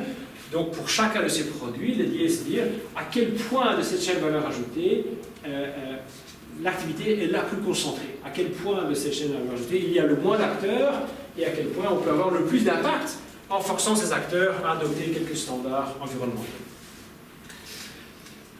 WWF, par exemple, a identifié 15 produits clés en se disant si pour ces 15 produits on peut cartographier la chaîne de valeur ajoutée, identifier les acteurs clés donc, qui concentrent l'essentiel de ce commerce, les convaincre d'adopter certains standards de durabilité de manière volontaire, on a finalement résolu une très grande partie des problèmes environnementaux, non pas de type climatique, mais liés à la pollution de l'eau, déforestation, protection des sols, biodiversité, etc. Voilà ici les 15 produits qui ont été identifiés, donc certains poissons, l'huile de palme évidemment, le soja, la viande, enfin donc, les produits qui concentrent l'essentiel de l'impact environnemental. Eh bien, de manière très surprenante, le monde des business, donc des grands groupes internationaux, très vite ont joué le jeu, ont mordu à l'hameçon, ont intégré ces objectifs de durabilité. Alors vous allez voir, par exemple, dans une lutte, pas toujours de manière volontaire, spontanée, etc., souvent en réponse à des campagnes qui ont mis en cause leur réputation, ce qui évidemment pour eux, pour certaines marques comme McDonald's ou Nike, c'est vraiment toute leur valeur, c'est la valeur de leur marque. Et donc on voit ce concept d'éco-business, donc ici un très bon livre sur ce sujet, donc comment les grandes marques ont repris ce thème de la durabilité, avec, si vous voyez ici, quelques-uns des grands programmes de durabilité de ces acteurs privés. Donc ça a commencé avec Walmart en 2005 jusqu'à McDonald's, ici en Europe, ça continue. Donc chacun de ces grands groupes industriels développe un programme de durabilité. Toujours avec l'idée qu'on définit un standard qui aura une répercussion sur les producteurs. Et d'autres évolutions, donc c'est évidemment lorsque un groupe prend des engagements très fermes, il se met en position de concurrence désavantageuse par rapport à ses concurrents, et donc l'idée c'est de faire un espèce de forum de tous les gens d'un secteur ou de la distribution. Donc ça c'est un des forums ici, le Consumer Goods Forum, qui regroupe les 400 plus grands distributeurs dans le domaine alimentaire au monde, et qui prennent des engagements communs, propres à tout le secteur, et donc qui font qu'il n'y a pas une compagnie particulière qui se retrouve désavantagée par rapport à ses concurrents. Notamment, ici, le Consumer Goods Forum, c'est quelque chose qui m'intéresse particulièrement, puisque je travaille depuis 20 ans sur la déforestation, s'est engagé à mobiliser toutes ses ressources pour atteindre zéro déforestation d'ici 2020. Alors 2020, c'est demain. Ça fait des décennies qu'il y a des politiques des Nations Unies et autres pour essayer de contrôler la déforestation. Lorsque les 400 plus grands distributeurs s'engagent à ce que dans tout ce qu'ils mettront dans leurs étagères, ils auront fait tous les efforts possibles pour que tous les produits qu'ils vendront seront associés à zéro déforestation, évidemment, ça a un impact considérable sur l'environnement. Alors évidemment, il faut regarder tout ça de manière assez critique, il est clair qu'il y a beaucoup de greenwashing là derrière, et aussi, c'est intéressant de voir un peu la dynamique qui était derrière ces engagements. On donne juste un exemple ici. Cargill, qui est la plus grande compagnie privée dans l'agribusiness, une compagnie familiale, en 2001 a construit un grand port au cœur de l'Amazonie à Santarém. Voilà les photos ici. On pourrait se croire au milieu d'un océan, en fait on est simplement sur le fleuve Amazon, donc vous voyez à quel point le fleuve est grand.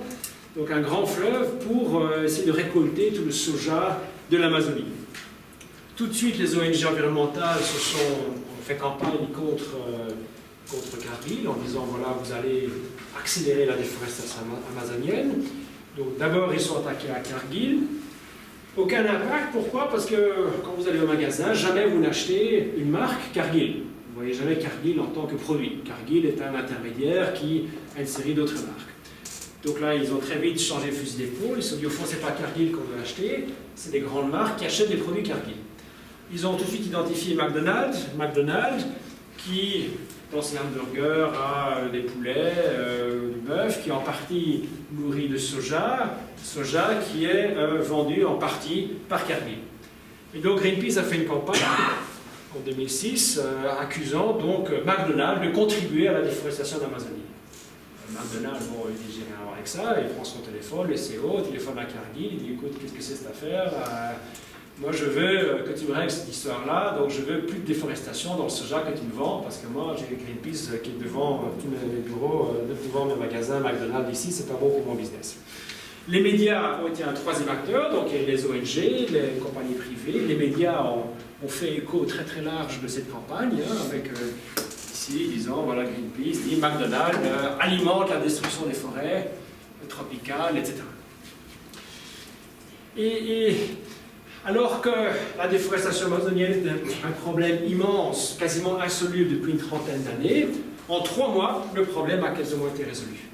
Qu'est-ce qui s'est passé? Les géants producteurs de soja, ils sont 4 essentiellement en Amazonie, se sont mis ensemble avec les ONG, ils ont entamé un dialogue et ils ont établi ce qu'on appelle le moratoire sur le soja en Amazonie. C'est-à-dire que toutes ces compagnies se sont engagées à ne plus acheter du soja produit en Amazonie sur des terres qui auraient été déboisées après 2006. 2006 étant la date de signature du moratoire.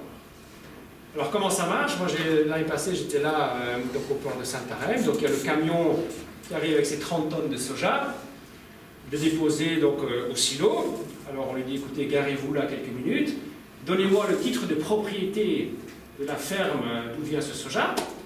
Et alors un technicien rentre les coordonnées géographiques de la propriété dans son ordinateur, on identifie que c'est telle ferme ici, donc voilà la ferme d'où vient ce soja. Les images satellitaires existent pour chaque année depuis les années 80 à peu près, donc pour chaque année on a l'image satellitaire de cette ferme, et alors on vérifie simplement s'il y a eu ou il n'y a pas eu de déforestation avant ou après 2006. Dans ce cas-ci, vous voyez que cette ferme ici a été déboisée à une certaine date, alors là je n'ai pas la date précise. Si c'est après 2006, on dit monsieur désolé on n'achète pas votre soja, vous repartez ailleurs, et le camion repart avec son soja, et si il n'y a pas eu de déforestation dans l'ensemble de l'exploitation agricole après 2006, donc là, ces firmes achètent ce soja. Donc ce mécanisme était extraordinairement efficace pour contrôler la déforestation en Amazonie, et a été un des facteurs qui fait que la déforestation de 2004 à aujourd'hui en Amazonie a chuté de 80%, rien qu'en Amazonie brésilienne. 80% de diminution de la déforestation, alors qu'il y avait 20 ans, 30 ans de politique publique qui avaient essayé de contrôler le problème sans réussir. Donc ça c'est un exemple qui montre comment l'intervention des compagnies privées, de ce secteur des multinationales internationales, sous la pression très agressive des ONG, ce ne serait jamais produit de manière spontanée évidemment, permet de résoudre un problème en court-circuitant complètement les politiques publiques. Alors ce qui est très intéressant, c'est que maintenant ce consortium de compagnies a déclaré il y a quelques mois qu'ils allaient abandonner le moratoire sur le soja en décembre de cette année-ci. Pourquoi? Parce que sous les entrefaits, le Brésil a adopté un nouveau code forestier, très strict, est en train de le mettre en place, et il y a des mesures tout à fait équivalentes dans la politique publique, et donc les compagnies privées disent pourquoi moi je dois faire l'agent de police pour régler un problème environnemental, alors que maintenant il y a une politique publique qui est capable de faire ce même rôle. Évidemment, nous on l'a fait en 2006, au moment où les politiques publiques étaient complètement défaillantes de ce point de vue-là. Alors de nouveau, j'ai très peu de temps et il ne faut pas être naïf, hein, il y a beaucoup d'histoires là derrière. Moi j'ai passé beaucoup de temps là, avec Cargill sur le terrain à voir un peu toutes les histoires qui se cachent derrière ce moratoire. Mais enfin, ça indique quand même une nouvelle forme de gouvernance privée qui est complémentaire, et non pas un substitut à la gouvernance publique, mais qui est complémentaire à la gouvernance publique et qui permet de résoudre certains problèmes de manière différente, là où l'État est déficient, ou faible, ou là où le problème est très compliqué à résoudre. Donc ce que je viens de parler, c'est le moratoire, un mécanisme d'exclusion du marché selon certains attributs. Il y a d'autres formes de gouvernance via des mécanismes de marché, la certification, l'éco-certification, mais tous ces labels que vous voyez, UTZ, Rainforest Alliance, Fairtrade, etc. Alors il y a WWF a été derrière une série de tables rondes autour de ces 15 produits agricoles que j'ai montrés tout à l'heure, les indications géographiques, les paiements. Donc il y a une série de mécanismes qui soit sont indépendants des politiques publiques, soit sont complémentaires des politiques publiques, mais qui font intervenir ces acteurs privés et qui changent fondamentalement la donne sur la manière dont on peut intervenir sur l'environnement. Donc tout ça est associé à tous ces labels que j'ai indiqués. Bon, j'ai d'autres choses à dire là-dessus, mais peut-être qu'on va arrêter ici. Je peux éventuellement montrer encore 2-3 transparences si ça se met dans la discussion ou pas, mais je n'ai pas envie de prendre tout le temps du séminaire pour expliquer tout ça.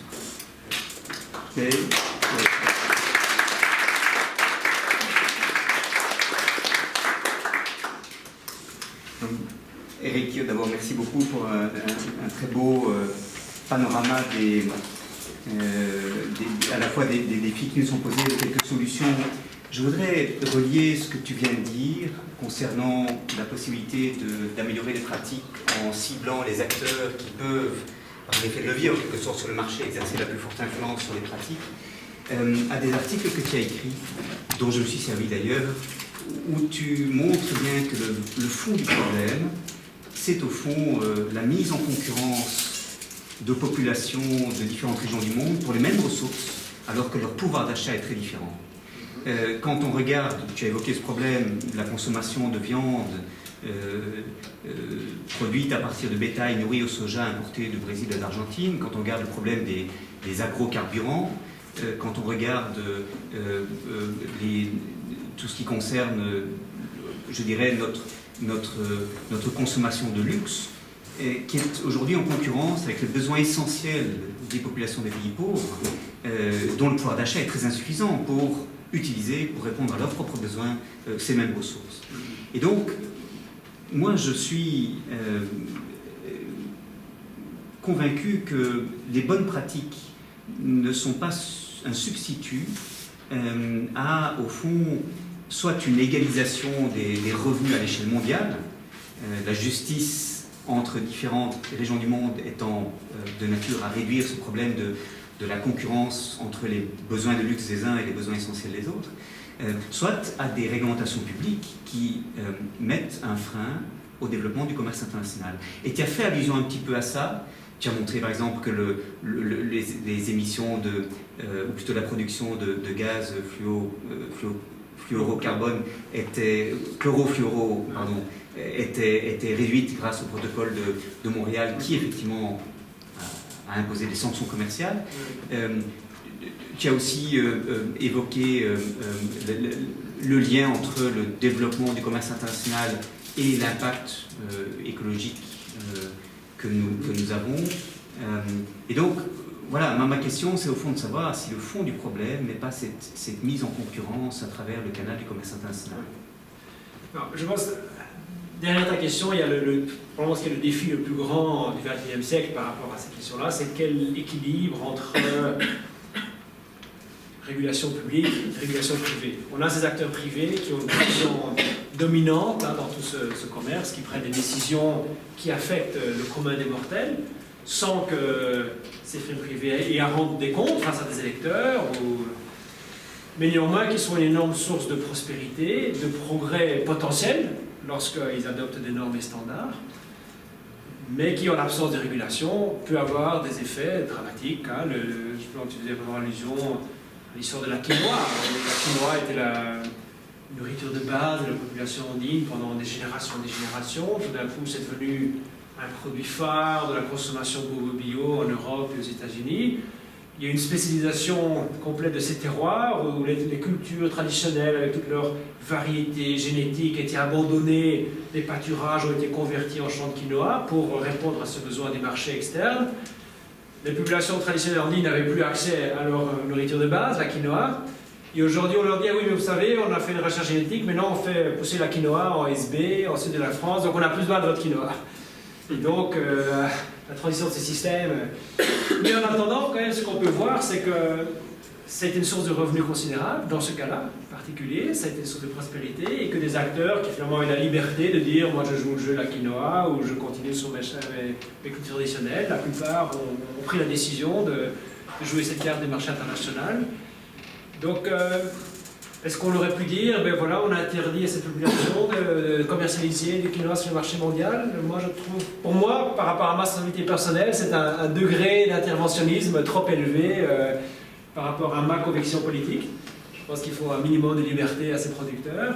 Mais à la fois, il est clair qu'il faut des garde-fous, et des garde-fous notamment, qui s'assurent que s'ils s'engagent dans cette activité de quinoa, ils dérivent une marge suffisante qui vont leur permettre d'investir dans l'éducation des enfants, et qu'au moment où on dira, ben voilà, on a besoin de votre quinoa, mais en attendant, ils auront des enfants mieux éduqués, ils auront investi dans plus de technologies, ils seront capables de faire face à la nouvelle opportunité de marché.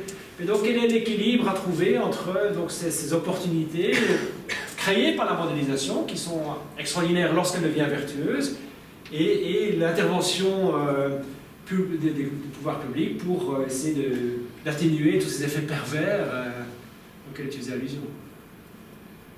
C'est une question de dosage. Alors là, évidemment, c'est éminemment politique comme question. Quel est le degré de rôle de l'État qu'on est prêt à accepter dans ce genre de situation? Alors, de nouveau, par rapport à ces exemples ici sur le rôle des firmes privées, je suis loin d'être naïf parce que je travaille maintenant avec Cargill, Unilever, etc. Je sais très bien que lorsqu'on parle à la personne corporate affaires, on a un discours complètement différent que lorsqu'on va parler au département commercial de la même entreprise privée. Que le corporate affaires va mettre en avant l'aspect standard, volontaire, etc. Alors que dans les départements commerciaux, ils veulent des marges, des profits, des volumes au prix les plus bas possible. Mais je vois quand même un potentiel d'une dynamique vertueuse, parce que finalement la mondialisation c'est un fait. On ne va pas retourner en arrière, je veux dire on parle de clauses environnementales, par exemple, dans les politiques commerciales, qui subordonneraient l'accès au marché à des efforts plus grands pour protéger les sols ou pour réduire les émissions de gaz à effet de serre. Et je pense que c'est une manière efficace, à défaut que des accords multilatéraux soient faciles à trouver aujourd'hui, de réduire, par exemple, le carbon leakage, enfin les fuites de carbone qui sont liées à cette absoluté où les pays ne rendent pas des comptes par rapport à ce qu'ils consomment en réalité, mais par rapport à ce qu'ils produisent chez eux et ce qu'ils consomment sans intégrer des émissions dans les produits qu'ils importent. Et donc, personnellement, je pense qu'il y a deux agendas de la communauté internationale. Il y a un agenda qui est environnemental, il y a un agenda qui est de libéralisation du commerce international, et que ces agendas sont inconciliables. Et je trouve étonnant que la contradiction ne se figure pas de manière plus visible dans les discussions à l'échelle multilatérale. Bon, personnellement, je ne la vois pas comme inconciliable, et quand on travaille dans ces pays, au Brésil, etc., souvent, donc, ce sont ces grands groupes internationaux, comme Cargill, qui sont beaucoup plus à même de promouvoir des bonnes pratiques agricoles dans leur champ, parce qu'ils ont les capitaux, ils ont l'expertise, ils ont la capacité de transférer des standards d'un pays à l'autre, d'une région à l'autre. Donc ils ont un pouvoir vertueux, si je puis dire, plus élevé que des compagnies purement nationales qui vendent sur un marché national et qui ont moins accès à cette expertise agricole, à ces capitaux, etc. Mais évidemment, à la condition de leur mettre les Greenpeace dans les pattes pour que... Oui, c'est sûrement ce que je veux dire, parce qu'ils ont un pouvoir vertueux, c'est eux qui le rajoutent. Mais si tu fais un peu l'histoire, même du système social en Europe, la vertu vient toujours, c'est le fruit d'un rapport de force. Voilà, la vertu n'est jamais une sorte de conséquence naturelle des gens qui ont pouvoir. Donc, les lois sociales, elles ne sont pas tombées du ciel, c'était le fruit d'un conflit. Alors justement, ce qui paraît très fort, c'est qu'en termes internationaux, il y a une sorte d'omnipouvoir régulé, et je ne vois pas où sont les contre-pouvoirs. Alors Greenpeace, on peut dire que c'est un contre-pouvoir, enfin, ça fait sourire. Moi, je veux dire, quand tu vois... Non, mais parce que c'est pour rejoindre, tu as des schémas qui montrent quand même un déséquilibre énorme en termes de rapport de force, mais moi, je ne vois pas, en termes internationaux, je ne vois pas de contre-pouvoir. Alors on joue à la marge, enfin on obtient quelques petits trucs, mais très clairement, ce qui a amené, par exemple, dans l'histoire du mouvement social en Europe, ce qui a amené un vrai changement, c'est un vrai rapport de force. Mais je pense qu'une dynamique sociale, c'est une histoire de rapport de force. Je constate là que les rapports de force sont complètement déséquilibrés, et qu'on arrive à quelques... Alors c'est vrai que les vrais pouvoirs sont là où tu le dis, mais je constate qu'il n'y a pas de vrai contre-pouvoir. Bon, si tu fais un historique des systèmes sociaux, là où il y a eu ce que tu appelles des changements vertueux, ce n'est pas des changements vertueux, c'est des compromis dans un rapport de force. Alors, Donc, tout à fait d'accord avec ton analyse. Quand tu dis que Greenpeace te fait sourire, moi je te promets Oui, non, que les CEO de ces grandes entreprises, Unilever, McDonald's, me disent, je me réveille tous les matins et j'ai la trouille que mon type de la presse me dise, il y a une banderole Greenpeace devant mon magasin, Nike, McDonald's, Starbucks, etc. C'est leur hantise. Parce que pour eux, la valeur, c'est leur marque. Hein, quand tu vas chez McDonald's, c'est pas pour bouffer ce qu'ils vendent, c'est parce que c'est McDonald's et tout ce qu'ils ont réussi à mettre derrière cette marque. Et on ternit une marque en 3 banderoles et une campagne de presse bien menée. Et alors évidemment, en termes de nombre de personnes, capital, etc., c'est un rapport de force complètement déséquilibré. Mais ces ONG ont une capacité ou un boycott de la part des consommateurs. Un consommateur, bon, le scandale de la viande de cheval dans les pizzas, etc. Donc ça a une capacité de renverser complètement les comportements des consommateurs qui peuvent mettre par terre ces géants de l'agribusiness avec 3 banderoles et 3 barbules qui arrivent. Et un autre exemple, c'est les OGM en Europe. C'est une belle confirmation de ce que tu dis. Les OGM en Europe, c'est les distributeurs qui ont décidé, précisément parce qu'ils sentaient que l'opinion publique était contre. Et là, il y a eu tout un jeu, mais parce que je trouve que c'est l'histoire de Calice. Pour les OGM en Europe, et ceux qui râlent, c'est même pas le producteur, c'est la communauté européenne qui ont perçu ça comme. Enfin bref, mais écoute, tu vois, donc il y a la phase publique, hein, les groupes industriels et les ONG. En réalité, ces types-là, ils travaillent ensemble. Hein. Ils se parlent tous les jours, ils négocient. Quand tu parles des OGM, donc c'était pas l'année passée, c'était l'année d'avant. À un moment au Brésil, la production de soja était gigantesque, beaucoup plus, bien 30% supérieure aux autres années. Et au Brésil, il y avait toujours 2 chaînes de valeur ajoutée complètement ségrégées entre OGM, partait pour la Chine, non-OGM pour l'Europe. Cette année-là, complètement submergée, il y avait des files de camions de 3 jours, etc. Et donc du jour au lendemain, Cargill prend la décision, on arrête la ségrégation. On arrête de ségréguer OGM, non-OGM, on envoie des OGM sur l'Europe. Les camions arrivent, ils téléphonent 5 jours avant, ici à leur firme, Marks & Spencer, tout ça, ils disent écoutez, voilà, votre bateau arrive, là, autant de tonnes de ça, mais je vous signale, il y a l'OGM là-dedans. Eh bien, qu'est-ce qu'ils ont fait? Marks & Spencer, ils ont téléphoné à Greenpeace, ils se sont rendus, ils disent voilà la situation, etc. Greenpeace a dit ben oui, écoutez, on ne dira rien, on laisse passer, on a remarqué que ce n'est plus au sommet de l'agenda des consommateurs. Par chance, c'était en plein scandale de viande de cheval dans les lasagnes, et donc dit ça c'est notre combat d'aujourd'hui. Donc il y a beaucoup plus de communauté d'intérêt et de volonté de trouver un compromis, un terrain d'entente derrière les rideaux, derrière la porte, entre ces groupes de pression et en groupe industriel. Mais le pouvoir de destruction de la réputation de ces groupes, avec des conséquences commerciales gigantesques, est énorme. Alors, une chose dont je n'ai pas parlé, mais quand même très importante, parce que ça fait partie justement de ce rapport de pouvoir, ça, c'est la carte que Greenpeace a diffusée au moment de l'histoire de Santarém, donc qui a mené au moratoire sur le soja. Donc Greenpeace a dit, voilà l'expansion du soja en Amazonie. Donc ça, c'est le Brésil, la ligne bleue, c'est l'Amazonie. Ça, c'est l'Amazonie, ça, c'est le Cerrado. Voilà ici l'expansion du soja en Amazonie. Voilà, évidemment, on imagine tout ça ici. Ça, c'est la carte de Greenpeace, ça, c'est l'image satellitaire. Alors, en rouge, donc ici 2010, en rouge, le soja. Tout ce qui est l'orange ici, c'est l'Amazonie. Où est-ce qu'il y a le soja? On voit quelques points ici. Santarém, un petit pixel, là, quelques kilomètres carrés, etc. Donc, autrement dit, donc, quand Greenpeace et les ONG ont fait cette campagne qui a mené au plus grand succès en sciences de politique, en termes de politique environnementale, donc quasiment stopper la déforestation de l'Amazonie sur un mensonge, sur une carte. Alors quand j'ai fait une enquête là-dessus, donc j'ai parlé au titre, oui, on a dû généraliser de manière cartographique parce que sinon on ne voyait pas très bien dans les rapports, etc. C'était un mensonge. Ils savaient que c'était un mensonge. Cargill savait que c'était un mensonge. Cargill savait que c'est 0,4% de l'Amazonie qui était en soja. Ils le savaient très bien.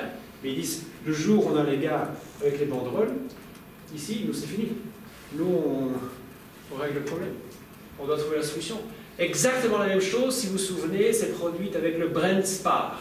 Le Brent Spar, ça vous dit quelque chose? C'est cette plateforme que Shell avait en mer du Nord et que Shell voulait couler à 2 km de profondeur pour se débarrasser de la plateforme. Même chose, campagne de Greenpeace, des activistes de Greenpeace sur la plateforme pendant 3 semaines, un boycott des produits Shell tel que les ventes d'essence dans les stations-service de Shell en Allemagne ont diminué de 20% en 2 mois. Panique à bord, évidemment. Shell a tout de suite renoncé à son projet de couler la plateforme. Mais l'histoire, Greenpeace prétendait qu'il y avait 5500 tonnes de pétrole radioactif dans la plateforme. Et Shell disait non, il n'y a que 50 tonnes. Évidemment, c'est 5500 tonnes qui étaient pris dans tous les médias, donc ça a mené à une révolution auprès des consommateurs, à un boycott, une station-service Shell a été incendiée. Donc finalement, Shell a renoncé, a ramené sa plateforme dans un petit port en Norvège, donc on a pu, ils ont envoyé des auditeurs internes, il y avait 5 tonnes de pétrole dedans. Greenpeace le savait, c'est un mensonge. Donc tu vois, quand il dit un rapport inégal, même sur base d'informations erronées, ces ONG peuvent faire un dommage considérable à ces grands groupes industriels. C'est David contre Goliath, mais avec un pouvoir très très fort quand même. Donc il y a quand même un contre-pouvoir significatif, je dirais. Au niveau des chiffres, des chiffres de seuil très importants, mais par exemple, si on prend les chiffres sur la déforestation et les chiffres de cet impact énorme pour faire cette viande de McDonald's, est-ce que c'est pas juste rien par rapport à cette production, comme un emballage de la viande qui en fait n'a pas à peine un impact. Donc là, il n'y a plus de chiffres et ça m'embête. Qu'est-ce que ça vaut en fait par rapport à tout ce business? C'est des gouttes d'eau. Oui. Exactement. Mais ça, c'est mais est-ce que c'est pas... toute la science environnementale n'est fait que de rien des gouttes d'eau. Hein, parce qu'on dit, oui, l'aviation, c'était que 4% des émissions, oui, mais le transport... Oui, mais là, ça a aidé McDonald's, il a tout peint en vert et maintenant c'est fini. Et voilà, donc... Alors, le fait que, bon, ici, c'est quand même 80% des diminutions de la déforestation en Amazonie. Hein, la déforestation en Amazonie, c'est à peu près la superficie de la Belgique chaque année. Hein, donc, en termes de... Par rapport à la production de CO2, de tout le soja qui va nourrir les bêtes, etc., pour produire... je ne sais pas, Bon, par rapport à une situation où on mangerait plus de viande, c'est ça la question. Est-ce que c'est par rapport à une situation où on mange la même quantité de viande, est-ce qu'on mange un produit de manière plus durable? Quel est le benchmark? Parce que finalement, bon, si on mange plus de viande, là, on a résolu le problème, mais ça, c'est du côté des consommateurs. Mais ça, cette question, McDonald's ne s'avait pas posée. Eux, ils répondent à un besoin. Je ne sais pas. Ils produisent le besoin, ils ne répondent pas vraiment à un besoin. Je ne sais pas, moi, je ne mange pas de viande. Marie-Là peut dire ce qu'ils veulent, mais... J'ai deux questions, une plus factuelle par rapport à l'eau, justement. Est-ce que Fukushima, tout ce qui se passe là-bas, c'est visibilisable, cartographiable, quelle est la problématique derrière ça? Et la deuxième question, vous avez parlé de l'agenda des grandes compagnies, avec le boulot qui permet de les cibler.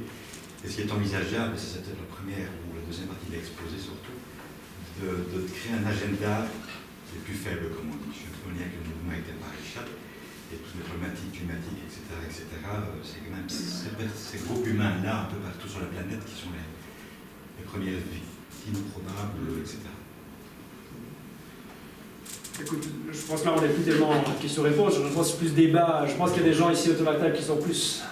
Fukushima, par exemple, moi je ne connais pas du tout la problématique, c'est donc radioactivité, etc. Donc ça, c'est assez en dehors de mon domaine d'expertise. Sur le second point, tout à fait d'accord, évidemment, c'est très important de donner une voix, mais enfin, je ne vais pas être le seul ici à donner la réponse. Hein. Je pense qu'il y en a d'autres qui sont plus actifs que moi dans cet aspect de comment donner une voix plus forte à ces petits producteurs. Oui, bah, un milliard, hein, rien dans le domaine agricole. C'est certainement un aspect du débat. Oui. Je ne sais pas si c'était sur le même point ou bien... Oui, c'était pour répondre dans ça, et ça rejoint un peu les remarques. Au fond, il y a une posture quasi efficace là, sur le plan écologique, mais on sent bien quand même qu'il me semble que la problématique écologique, avec la mondialisation, renvoie aussi à tout un système économique complètement déséquilibré et complètement injuste, entre guillemets. Et que prendre une posture de dire, bon, moi c'est la nature, le reste, je m'en fous, on se spécialise, on a quand même l'impression qu'on fait le jeu d'une certaine manière d'un verdissement de façade et qu'on ne s'inscrit pas, disons, dans une transformation. Il me semble que la question écologique a cette vertu, mais c'est aussi une caractéristique de la question écologique qu'elle est mondiale. Donc on est obligé d'être universaliste. Oui. Il y a 50 ans, un universaliste, c'était un doux rêveur, qui essayait de... Bon, ben maintenant, un gestionnaire réaliste de la Terre est obligé d'être universaliste.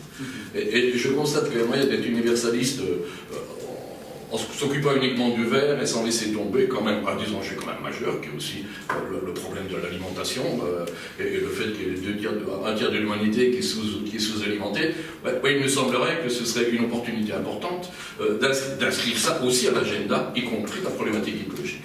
Alors c'est vrai qu'il y a moyen de gérer la problématique écologique en disant ça, moi, côté sciences de la nature, le reste, c'est de la politique. C'est vrai que c'est... Bon, mais je trouve qu'il y a une opportunité quand même un peu grave. Je trouve que quelque part, il me semble que la question écologique force une gestion globale de la planète Terre, et qu'une des dimensions, qui n'est pas vraiment écologique, mais qui est quand même absolument centrale, c'est la répartition égalitaire, disons, et l'accès relativement égalitaire à la nourriture. Je veux dire, est-ce que ça a un sens d'inscrire ça à l'agenda? Chaque fois qu'on a des questions de ce type, tu dis, c'est pas mon agenda. Bon, c'est possible. Alors là, je me dis, est-ce qu'il n'y a pas là un petit problème? Enfin voilà, c'est ça ma réaction. D'accord. Je vois ce que tu veux dire. Ça allait dans le même sens.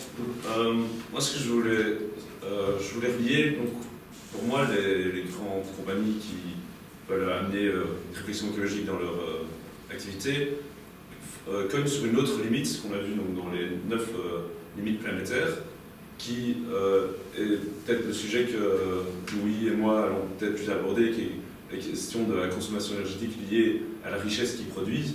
C'est que leur objectif principal à ces compagnies-là, quoi qu'elles veuillent faire écouter, c'est de créer un revenu qui rentre dans la poche des actionnaires. C'est pas bien, c'est pas mal, c'est leur structure. C'est pas une question de valeur, c'est la manière dont ils fonctionnent. Dès qu'il y a plus de rentrées qui rentrent, les actionnaires vont voir une autre, et la compagnie tombe, il y en a une autre qui va prendre sa place. C'est la manière dont ça fonctionne. Ils sont obligés de créer des bénéfices, et ça va cogner à une des autres frontières, qui est la frontière du CO2 et de la consommation énergétique, parce que derrière tout ça, qui va consommer avec la richesse qui est produite par leur... qui va consommer, c'est jamais des produits écologiquement stables, c'est à un moment des personnes qui accumulent du profit à un point tel que c'est la consommation d'hélicoptères privés, d'énormes villas qui consomment énormément. C'est d'office vers la consommation matérielle qui pollue indirectement par la production.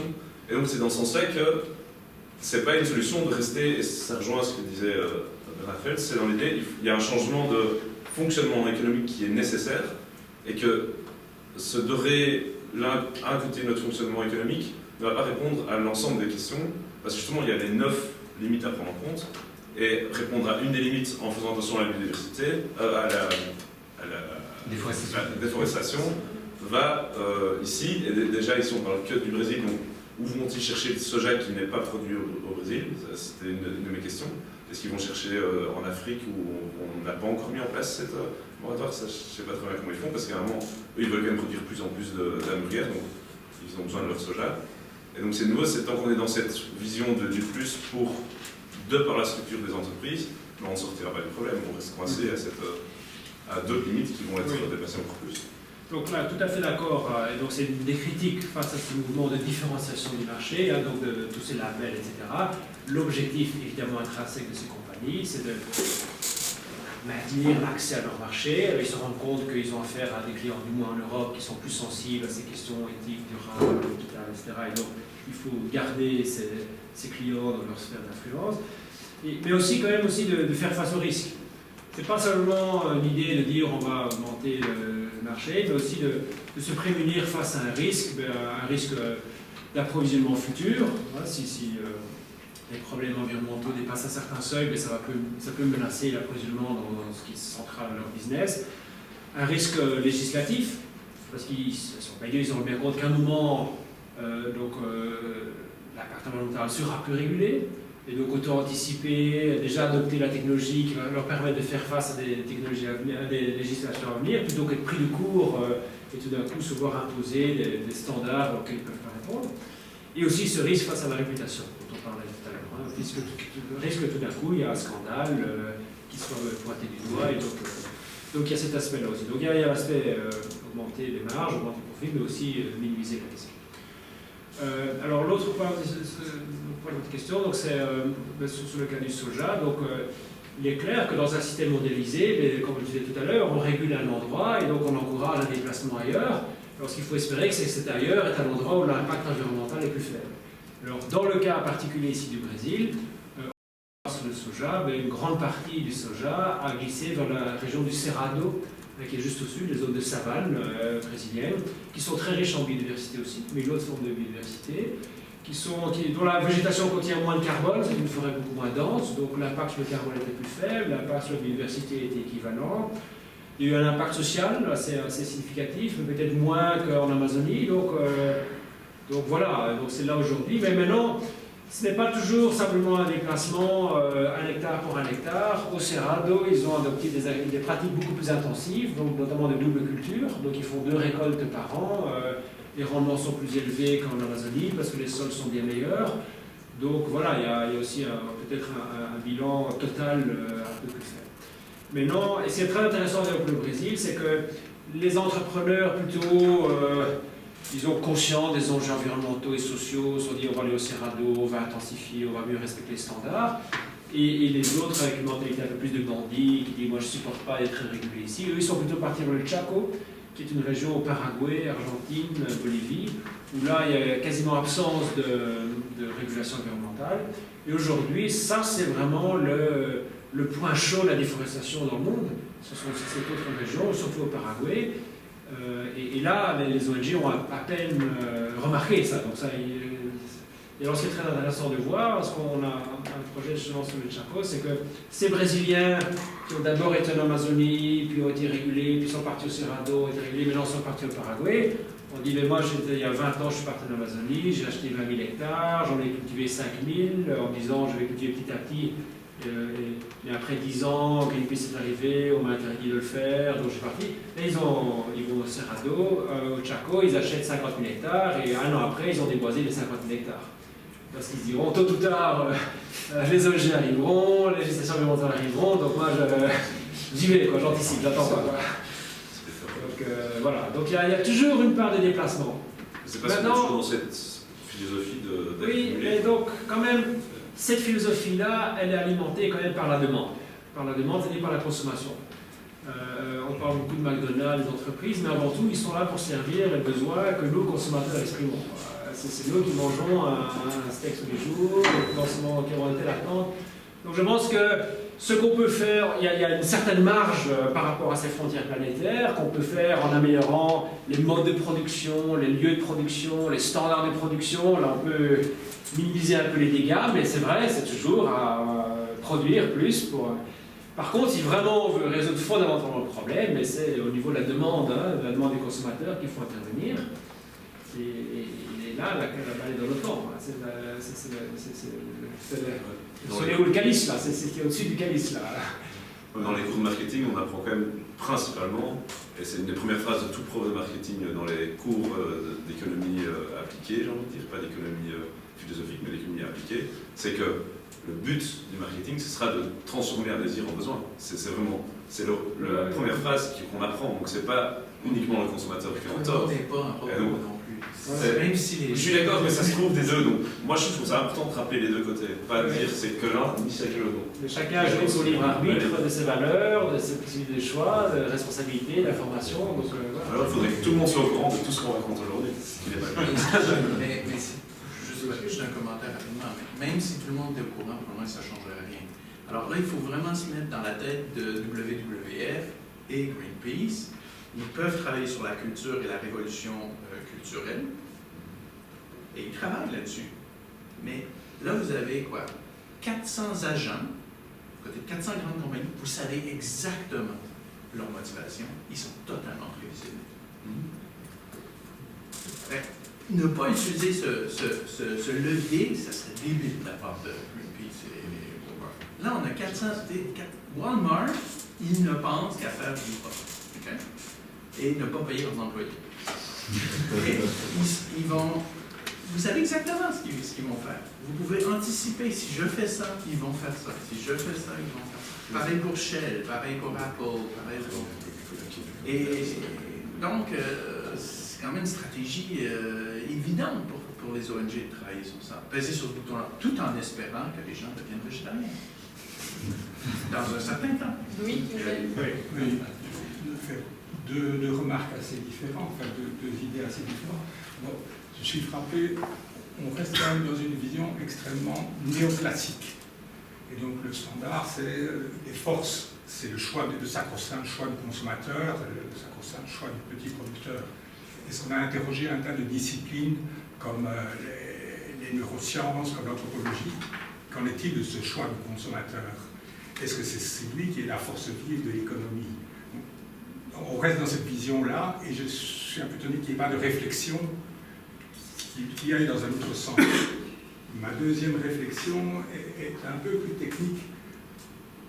Tous les progrès qui ont été réalisés par les grandes compagnies sont en général sur des sujets où il y a un moyen d'action. Je vais prendre l'exemple qui est pour moi le plus simple.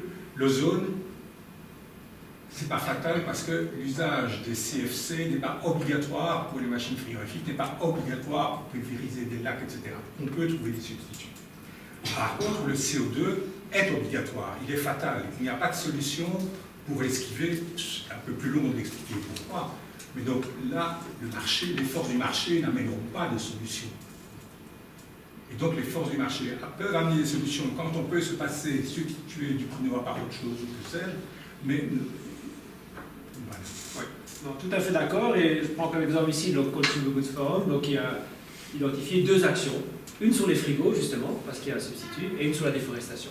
Il dit ça, c'est les deux trucs où on estime qu'on peut vraiment avoir un impact, un coût social raisonnable, à aider les raisonnables. Mettons toutes nos énergies sur ces deux actions-là. Par contre, il y a des tas d'autres questions, notamment sur les océans, la surpêche, etc. Où ils disent là, vraiment, il y a moins de solutions techniques, institutionnelles à portée de main, et donc elles sont là, mais elles sont plus difficiles à mettre en œuvre, donc nous ne nous mouillons pas trop dans ces eaux-là. Donc le risque, en effet, c'est le syndrome qu'on appelle le low hanging fruit. Hein. On va prendre les fruits les plus accessibles et puis les plus difficiles, on va les laisser en haut. Enfin, si on peut déjà commencer par ceux-là, au moins faisons-le. Donc c'est ce qui se passe.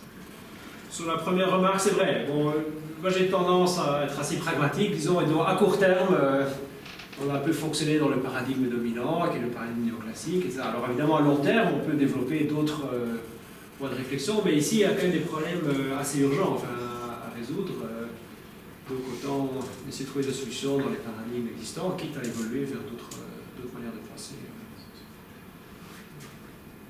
Je reviens sur nos frontières. Il y avait un forum de Jacques Attali, Positive Économie au lycée, et j'étais très frappé par des spécialistes de l'eau. Un simple résumé, aucun des plans eau de toutes les régions du sud de la France sont capables d'absorber les chocs. Soit force de sécheresse, de canicule, soit des crues comme on a à Montpellier pour l'instant. Je reviens sur les 9 frontières. Est-ce qu'il y a des petites modélisations qui permettent tout doucement de faire inculquer qu'il y a un lien, etc. Et de structurer des outils de pilotage à un niveau local ou régional. Et deuxième question, je reviens quand même avec les grandes masses de population les plus fragiles. Est-ce qu'il y a aussi un agenda auquel on pourrait contribuer pour faire en sorte de prendre soin quelque part différentes régions du monde pour que ces populations puissent continuer à vivre là où elles sont pour le moment, et plus pour éviter les chocs migratoires, si on peut être un peu, je sais pas. Donc sur la première question, oui, donc il y a des outils évidemment de modélisation géographique, hydrologique, qui sont très sophistiqués, et surtout, bon, ils ont cette, dans le sud de la France en particulier, cette succession d'événements tout à fait exceptionnels qui, alors pour ceux qui ne croient pas au modèle, ils n'ont qu'à regarder la télévision et ils ont compris. Donc en effet, il y a un problème de gestion par rapport à des situations avec une amplitude, des variations beaucoup plus grandes que d'habitude. Donc sur la deuxième question, donc, évidemment, donc, moi ce qui me frappe beaucoup, parce que par mon travail je passe beaucoup de temps évidemment dans tous ces pays, auprès de ces producteurs, etc. Et souvent j'ai parfois l'impression qu'il y a une plus grande foi dans le pouvoir de la mondialisation, de sortir de la pauvreté auprès de ces personnes les plus défavorisées, qui voient dans l'effondration vraiment un espoir de sortir de leurs conditions, que dans des milieux qui ont déjà bénéficié pleinement de la mondialisation telle que les nôtres. Mais très souvent, quand moi je travaille même devant au Bhoutan, par exemple, l'économie fermée, le pays du bonheur intérieur brut, Mais quand je parle à mes collègues, tout ce qu'ils veulent, c'est venir faire un séjour en Europe, avoir accès à l'information extérieure, sortir un peu de leur petit paradis là, montagneux au cœur des Alpes. Donc il y a une espèce de soif des opportunités offertes par la mondialisation qui est très très grande, y compris parmi ces classes défavorisées, marginalisées, etc. C'est très important, très visible. Quitte à prendre des risques, enfin quitte à sacrifier leur parcelle traditionnelle pour faire que de la quinoa ou autre chose, parce qu'ils disent voilà, moi je rentre dans le circuit, quitte à labelliser leur café, leur cacao, parce que pour eux, voilà, ils ont l'impression qu'ils deviennent un acteur significatif, reconnu dans ce grand jeu, la mondialisation, qu'ils ne comprennent pas toujours très bien. On a fait une grande étude sur la certification du café en Colombie. Et très intéressant parce que donc, la théorie, c'est que voilà, ils adoptent un label, ici c'était Rainforest Alliance, et normalement ils doivent recevoir une prime sur le prix de leur café. Ils doivent satisfaire à 500 critères pour que leur café soit certifié. 500 critères, donc ils sont audités 2 fois par an, etc. La prime qu'ils reçoivent initialement était de 20%, donc assez significatif.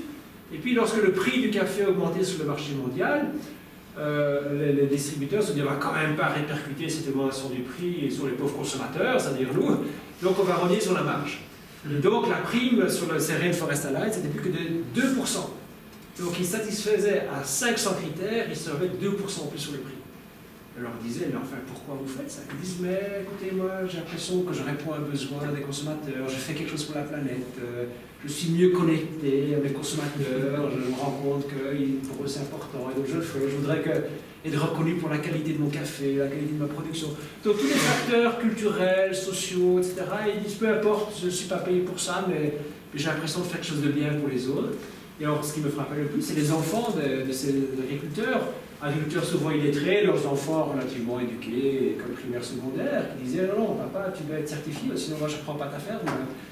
Donc il y a cette volonté de cette masse de paysans marginalisés de rentrer dans le système d'une manière ou d'une autre. Je dis ça alors qu'on sait qu'à peu près un bon tiers, c'est pas la moitié du café certifié, ne peut même pas être vendu comme café certifié. Parce que la demande n'existe pas. Il n'y a pas assez de consommateurs dans les pays du Nord qui sont prêts à payer le petit supplément de prix pour avoir un café certifié. Donc ils font tout ça alors qu'ils savent que un tiers de leur café ne sera même pas vendu comme café certifié.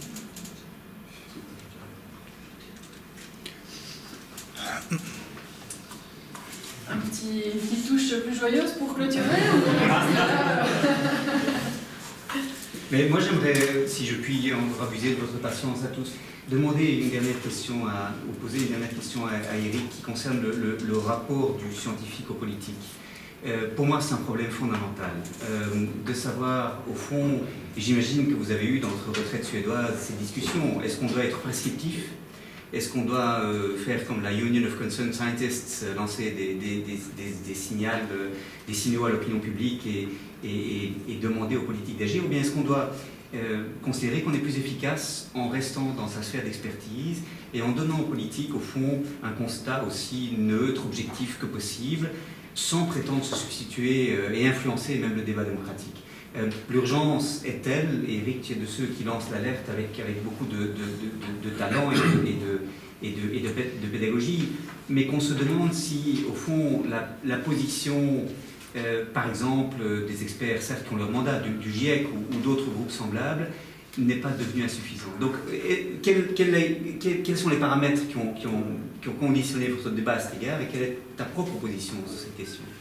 Et que je pense qu'il est clair que je dis il faut tout le spectre de position. Donc il faut le scientifique pur, détaché, perçu comme tout à fait indépendant, qui produit le savoir fondamental. Et ce savoir peut être présenté de manière aussi pédagogique et claire que possible, il peut être aussi interpellant que possible. Si on s'arrête là, il n'y a rien qui va se passer. Et donc il faut des scientifiques relais qui ont la crédibilité scientifique, mais qui ont la capacité de porter cette information auprès d'Unilever, auprès du monde politique, auprès des ONG. Et puis il faut encore une étape en plus, il faut le politique action, le scientifique action, un peu le Johan Rockström, qui lui-même va au-delà de simplement la communication, mais vraiment s'assied autour de la table et négocie avec des firmes privées, avec des politiques et des ONG, des standards concrets dans des situations concrètes. Mais je pense que ce qui est important, c'est que tous les maillons de la chaîne soient là, soient bien connectés entre eux, que l'information passe de manière aussi objective que possible. Alors bon, ma position personnelle, j'avoue que par inclination personnelle, moi je me sens plus du côté d'essayer de produire cette connaissance et de la communiquer aussi clairement que possible.